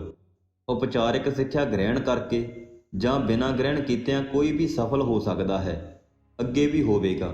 ਉਹਦੇ ਵਿੱਚ 5 ਹੇਠ ਲਿਖੀਆਂ ਗੱਲਾਂ ਹੋਣੀਆਂ ਚਾਹੀਦੀਆਂ ਹਨ। ਚਰਿੱਤਰ, ਵਾਅਦੇ ਉੱਤੇ ਕਾਇਮ ਰਹਿਣਾ, ਦ੍ਰਿੜ ਵਿਸ਼ਵਾਸ, ਸ਼੍ਰੇਸ਼ਟਾਚਾਰ ਅਤੇ ਹਿੰਮਤ ਬਹਾਦਰੀ। ਦੁਖਦਾਇਕ ਗੱਲ ਇਹ ਹੈ ਕਿ ਕਈ ਅਜਿਹੇ ਚੱਲਦੇ ਫਿਰਦੇ ਵਿਸ਼ਵ ਕੌਂਸ ਹਨ ਜਿਹੜੇ ਅਸਫਲਤਾ ਦੇ ਇੱਕ ਜਿਉਂਦੇ ਜਾਗਦੇ ਨਮੂਨੇ ਹਨ। ਅਕਲਮੰਦੀ ਦਾ ਦੂਜਾ ਨਾਮ ਕਿਸੇ ਗੱਲ ਨੂੰ ਛੇਤੀ ਸਿੱਖ ਲੈਣਾ ਹੈ, ਪਰ ਯੋਗਤਾ ਤਾਂ ਇਹ ਸਮਝਦਾਰੀ ਨੂੰ ਅਮਲ ਵਿੱਚ ਲਿਆਉਂਦੀ ਹੈ। ਨਿਪੁੰਨਤਾ ਉਹ ਯੋਗਤਾ ਹੈ ਜਦੋਂ ਅਸੀਂ ਆਪਣੀ ਸਿੱਖਿਆ ਨੂੰ ਜ਼ਿੰਦਗੀ ਵਿੱਚ ਅਮਲ ਦੇ ਤੌਰ ਤੇ ਕਿਸੇ ਚੀਜ਼ ਦੀ ਚਾਹ ਹੀ ਕਿਸੇ ਮਾਹਿਰ ਬੰਦੇ ਨੂੰ ਸਮਰੱਥਾ ਲਈ ਤਿਆਰ ਕਰਦੀ ਹੈ। ਕਈ ਲੋਕ ਮਾਹਿਰ ਤਾਂ ਹੁੰਦੇ ਹਨ ਪਰ ਅਸਮਰੱਥ ਹੁੰਦੇ ਹਨ। ਚੰਗੇ ਨਜ਼ਰੀਏ ਤੋਂ ਬਗੈਰ ਯੋਗਤਾ ਬੇਕਾਰ ਜਾਂਦੀ ਹੈ। ਕਿਸੇ ਵਿਸ਼ਵ ਵਿਦਿਆਲੇ ਦਾ ਪਹਿਲਾ ਫਰਜ਼ ਇਹ ਬਣਦਾ ਹੈ ਕਿ ਉਹ ਗਿਆਨ ਦੇਵੇ ਤੇ ਚੰਗੇ ਚਰਿੱਤਰ ਦਾ ਨਿਰਮਾਣ ਕਰੇ, ਨਾ ਕਿ ਵਪਾਰਕ ਅਤੇ ਤਕਨੀਕੀ ਸਿੱਖਿਆ ਹੀ ਦੇਵੇ। ਪੜ੍ਹੇ ਲਿਖੇ ਲੋਕ, ਤਦ ਮੈਂ ਪੜ੍ਹੇ ਲਿਖੇ ਲੋਕ ਕਿਹਨਾਂ ਨੂੰ ਕਿਹਾ? ਪਹਿਲਾਂ ਤਾਂ ਉਹਨਾਂ ਨੂੰ ਕਿਹਾ ਜਾ ਸਕਦਾ ਹੈ ਜਿਹੜੇ ਪ੍ਰਸਥਿਤੀ ਨੂੰ ਚੰਗੀ ਤਰ੍ਹਾਂ ਨਜਿੱਠ ਲੈਂਦੇ ਹਨ, ਜਿਨ੍ਹਾਂ ਦਾ ਸਾਹਮਣਾ ਆਏ ਦਿਨ ਕਰਨਾ ਪੈਂਦਾ ਹੈ, ਜਿਹੜੇ ਇਸ ਤਰ੍ਹਾਂ ਦੇ ਪ੍ਰਸਥਿਤੀਆਂ ਦੇ ਵਧਣ ਨਾਲ ਉਹਨਾਂ ਦੀ ਪ੍ਰਤੀ ਚੰਗੇ ਫੈਸਲੇ ਲੈਂਦੇ ਹਨ ਅਤੇ ਉਹਨਾਂ ਨੂੰ ਦਰੁਸਤ ਕਰਨ ਲਈ ਹਰ ਮੌਕੇ ਨੂੰ ਤਲਾਸ਼ਦੇ ਰਹਿੰਦੇ ਹਨ। ਉਸ ਤੋਂ ਅੱਗੇ ਉਹਨਾਂ ਲੋਕਾਂ ਨੂੰ ਪੜ੍ਹੇ ਲਿਖੇ ਕਿਹਾ ਜਾ ਸਕਦਾ ਹੈ ਜਿਹੜੇ ਦੂਜਿਆਂ ਨਾਲ ਮੇਲ ਮਿਲਾਪ ਕਰਨ ਵੇਲੇ ਵੱਡਾਪਣ ਦਿਖਾਉਂਦੇ ਹਨ ਤੇ ਦੂਸਰਿਆਂ ਦੇ ਬੁਰੇ ਵਿਹਾਰ ਅਤੇ ਗਲਤ ਗੱਲਾਂ ਨੂੰ ਵੀ ਸਹਿਣ ਕਰ ਜਾਂਦੇ ਹਨ। ਆਪਣੇ ਯਾਰਾਂ ਦੋਸਤਾਂ ਅਤੇ ਸਹਿਕਰਮੀਆਂ ਨਾਲ ਓਨਾ ਹੀ ਨਰਮ ਵਿਹਾਰ ਕਰਦੇ ਹਨ ਜਿੰਨਾ ਕੋਈ ਮਨੁੱਖ ਕਰ ਸਕਦਾ ਹੈ। ਇਸ ਤੋਂ ਅੱਗੇ ਉਹ ਲੋਕ ਹਨ ਜਿਹੜੇ ਆਪਣੀਆਂ ਖੁਸ਼ੀਆਂ ਨੂੰ ਵੀ ਕਾਬੂ ਵਿੱਚ ਰੱਖ ਸਕਦੇ ਹਨ ਅਤੇ ਆਪਣੀ ਬਦਕਿਸਮਤੀ ਨੂੰ ਆਪਣੇ ਉੱਪਰ ਹਾਵੀ ਨਹੀਂ ਹੋਣ ਦਿੰਦੇ, ਸਗੋਂ ਉਸ ਦਾ ਬਹਾਦਰੀ ਨਾਲ ਸਾਹਮਣਾ ਇੱਕ ਆਮ ਬੰਦੇ ਵਾਂਗ ਕਰਦੇ ਹਨ। ਇਹਨਾਂ ਸਾਰਿਆਂ ਤੋਂ ਵੱਧ ਉਹ ਲੋਕ ਜਿਹੜੇ ਆਪਣੀ ਸਫਲਤਾ ਦੇ ਘਮੰਡ ਵਿੱਚ ਹੀ ਆਪਣੇ ਆਪ ਨੂੰ ਨਸ਼ਟ ਨਹੀਂ ਕਰਦੇ, ਜਿਹੜੇ ਆਪਣੀ ਹੈਸੀਅਤ ਨੂੰ ਹਰ ਵੇਲੇ ਯਾਦ ਰੱਖਦੇ ਹਨ ਅਤੇ ਨਾਲ ਹੀ ਇੱਕ ਬੁੱਧੀਮਾਨ ਦੇ ਸੰਜਮਸ਼ੀਲ ਮਨੁੱਖ ਵਾਂਗ ਆਪਣੀਆਂ ਜੜ੍ਹਾਂ ਨਾਲ ਅਟੱਲ ਜੁੜੇ ਰਹਿੰਦੇ ਹਨ। ਸੰਜੋਗ ਨਾਲ ਮਿਲੀ ਕਾਮਯਾਬੀ ਉੱਪਰ ਖੁਸ਼ ਹੋਣ ਦੀ ਬਜਾਏ ਉਹ ਉਸ ਅਕਲਮੰਦੀ ਅਤੇ ਸੁਭਾਅ ਉੱਪਰ ਜ਼ਿਆਦਾ ਖੁਸ਼ੀ ਪ੍ਰਗਟ ਕਰਦੇ ਹਨ ਜਿਹੜੀ ਉਹਨਾਂ ਨੂੰ ਜਨਮ ਤੋਂ ਹੀ ਮਿਲੀ ਹੁੰਦੀ ਹੈ। ਜਿਹੜੇ ਲੋਕਾਂ ਦਾ ਚਰਿੱਤਰ ਕਿਸੇ ਕਰਮ ਵਿੱਚ ਆਉਣ ਵਾਲੀਆਂ ਗੱਲਾਂ ਉੱਪਰ ਨਿਰਭਰ ਕਰਦਾ ਹੈ, ਜਿਨ੍ਹਾਂ ਦਾ ਉੱਪਰ ਜ਼ਿਕਰ ਕੀਤਾ ਗਿਆ ਹੈ, ਉਹ ਪੜ੍ਹੇ ਲਿਖੇ ਕਹੇ ਜਾ ਸਕਦੇ ਹਨ ਅਤੇ ਉਹਨਾਂ ਵਿੱਚ ਸਾਰੇ ਗੁਣ ਸ਼ਾਮਿਲ ਹਨ। ਸੁਕਰਾਤ 370 ਤੋਂ 399 BC। ਸੰਖੇਪ ਵਿੱਚ ਕਿਹਾ ਜਾਵੇ ਤਾਂ ਪੜ੍ਹੇ ਲਿਖੇ ਵਿਅਕਤੀ ਉਹ ਹਨ ਜਿਹੜੇ ਕਿਸੇ ਵੀ ਪ੍ਰਸਥਿਤੀ ਵਿੱਚ ਸਮਝਦਾਰੀ ਅਤੇ ਹਿੰਮਤ ਨਾਲ ਆਪਣੇ ਲਈ ਕੁਝ ਚੁਣ ਸਕਦੇ ਹਨ। ਜੇ ਉਹਨਾਂ ਕੋਲ ਅਕਲਮੰਦੀ ਅਤੇ ਮੂਰਖਤਾ, ਚੰਗੇ ਅਤੇ ਬੁਰੇ, ਸਦਾਚਾਰ ਅਤੇ ਅਸ਼ਲੀਲਤਾ ਵਿੱਚੋਂ ਕਿਸੇ ਵੀ ਇੱਕ ਦੀ ਸਹੀ ਚੋਣ ਕਰਨ ਦੀ ਯੋਗਤਾ ਹੈ, ਤਾਂ ਅਕਲਮੰਦੀ ਦੀਆਂ ਡਿਗਰੀਆਂ ਨਾ ਹੋਣ ਦੇ ਬਾਵਜੂਦ ਵੀ ਉਹ ਪੜ੍ਹੇ ਲਿਖੇ ਹਨ। ਇੱਕ ਮਾਹਿਰ ਬੰਦਾ ਉਹੀ ਹੁੰਦਾ ਹੈ ਜਿਹੜਾ ਤੁਹਾਡੇ ਪ੍ਰਸ਼ਨਾਂ ਦਾ ਸਹੀ ਉੱਤਰ ਦਿੰਦਾ ਹੈ। ਬਹੁਮੁਖੀ ਸਿੱਖਿਆ ਕੀ ਹੈ? ਕੁਝ ਜਾਨਵਰਾਂ ਨੇ ਜੰਗਲ ਵਿੱਚ ਸਕੂਲ ਸ਼ੁਰੂ ਕਰਨ ਦਾ ਫੈਸਲਾ ਕੀਤਾ। ਵਿਦਿਆਰਥੀਆਂ ਵਿੱਚ ਸ਼ਾਮਲ ਸਨ ਇੱਕ ਪੰਛੀ, ਇੱਕ ਗਿਲਹਰੀ, ਇੱਕ ਮੱਛੀ, ਇੱਕ ਕੁੱਤਾ, ਇੱਕ ਖਰਗੋਸ਼ ਤੇ ਇੱਕ ਦਿਮਾਗੀ ਤੌਰ ਤੇ ਕਮਜ਼ੋਰ ਬਾਮ ਮੱਛੀ। ਇੱਕ ਬੋਰਡ ਬਣਾਇਆ ਗਿਆ। ਬਹੁਮੁਖੀ ਸਿੱਖਿਆ ਦੇਣ ਦੇ ਖਿਆਲ ਨਾਲ ਬੋਰਡ ਨੇ ਫੈਸਲਾ ਕੀਤਾ ਕਿ ਸਕੂਲ ਵਿੱਚ ਉੱਡਣ, ਦਰਖਤ ਤੇ ਚੜ੍ਹਨ, ਤੈਰਨ ਅਤੇ ਜ਼ਮੀਨ ਵਿੱਚ ਬਿੱਲ ਖੋਦਣ ਦੀ ਸਿੱਖਿਆ ਪਾਠਕ੍ਰਮ ਵਿੱਚ ਸ਼ਾਮਲ ਹੋਵੇਗੀ ਤਾਂ ਜੋ ਸਾਰਿਆਂ ਨੂੰ ਬਹੁਮੁਖੀ ਸਿੱਖਿਆ ਦਿੱਤੀ ਜਾ ਸਕੇ ਤੇ ਸਾਰੇ ਜਾਨਵਰਾਂ ਲਈ ਸਾਰੇ ਵਿਸ਼ੇ ਲੈਣੇ ਜ਼ਰੂਰੀ ਹੁੰਦੇ ਹਨ। ਪੰਛੀ ਉੱਡਣ ਵਿੱਚ ਤਾਂ ਪਹਿਲੇ ਨੰਬਰ ਤੇ ਆਇਆ, ਪਰ ਬਿੱਲ ਬਣਾਉਣ ਵੇਲੇ ਉਹ ਆਪਣੀ ਚੁੰਝ ਅਤੇ ਖੰਭ ਹੀ ਤੋੜਦਾ ਰਹਿ ਗਿਆ ਅਤੇ ਫੇਲ ਹੋ ਗਿਆ। ਛੇਤੀ ਹੀ ਖੰਭ ਟੁੱਟਣ ਕਰਕੇ ਉਹ ਉੱਡਣ ਵਿੱਚ ਵੀ ਨਾਕਾਮਯਾਬ ਰਿਹਾ। ਉੱਥੇ ਦਰਖਤ ਉੱਤੇ ਚੜ੍ਹਨਾ ਅਤੇ ਤੈਰਨਾ ਉਹਦੇ ਲਈ ਦੂਰ ਦੀ ਗੱਲ ਸੀ। ਗਿਲਹਰੀ ਦਰਖਤ ਉੱਤੇ ਚੜ੍ਹਨ ਵਿੱਚ ਤਾਂ ਅਵੱਲ ਰਹੀ ਅਤੇ ਤੈਰਨ ਵਿੱਚ ਫੇਲ ਹੋ ਗਈ। ਮੱਛੀ ਤੈਰਨ ਵਿੱਚ ਤਾਂ ਪਹਿਲੇ ਨੰਬਰ ਤੇ ਆਈ, ਪਰ ਪਾਣੀ ਤੋਂ ਬਾਹਰ ਨਾ ਆਉਣ ਕਰਕੇ ਉਹ ਬਾਕੀ ਹਰ ਚੀਜ਼ ਵਿੱਚ ਫੇਲ ਹੋ ਗਈ।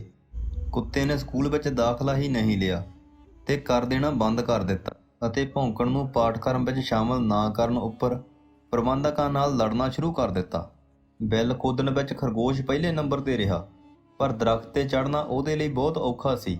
ਦਰਖਤ ਤੇ ਚੜ੍ਹਦੇ ਵਕਤ ਉਹ ਸਿਰ ਦੇ ਵੱਲ ਗਿਰਦਾ ਰਿਹਾ ਅਤੇ ਉਹਦੇ ਸਿਰ ਤੇ ਜ਼ਬਰਦਸਤ ਸੱਟਾਂ ਆਈਆਂ, ਜਿਹਦੇ ਕਰਕੇ ਉਹ ਛੇਤੀ ਹੀ ਬਿੱਲ ਖੋਦਣ ਵਿੱਚ ਵੀ ਅਸਫਲ ਹੋਣ ਲੱਗਾ। ਦਿਮਾਗੀ ਤੌਰ ਤੇ ਕਮਜ਼ੋਰ ਈਲ ਬਾਮ ਮੱਛੀ ਨੇ ਹਰ ਕੰਮ ਨੂੰ ਅੱਧੇ ਅਧੂਰੇ ਤਰੀਕੇ ਨਾਲ ਕਰ ਵਿਖਾਇਆ। ਉਹ ਪੂਰੀ ਕਲਾਸ ਵਿੱਚ ਅਵੱਲ ਰਹੀ। ਸਕੂਲ ਦਾ ਬੋਰਡ ਬਹੁਤ ਖੁਸ਼ ਸੀ ਕਿਉਂਕਿ ਸਾਰੇ ਵਿਦਿਆਰਥੀ ਬਹੁਮੁਖੀ ਸਿੱਖਿਆ ਪ੍ਰਾਪਤ ਕਰ ਰਹੇ ਸਨ। ਵਿਦਿਆਰਥੀ ਦਾ ਆਪਣੀ ਖਾਸ ਵਿਸ਼ੇਸ਼ਤਾ ਅਤੇ ਯੋਗਤਾ ਨੂੰ ਗਵਾਏ ਬਿਨਾਂ ਜ਼ਿੰਦਗੀ ਲਈ ਤਿਆਰ ਰਹਿਣਾ ਹੀ ਸਹੀ ਅਰਥਾਂ ਵਿੱਚ ਬਹੁਮੁਖੀ ਸਿੱਖਿਆ ਹੈ।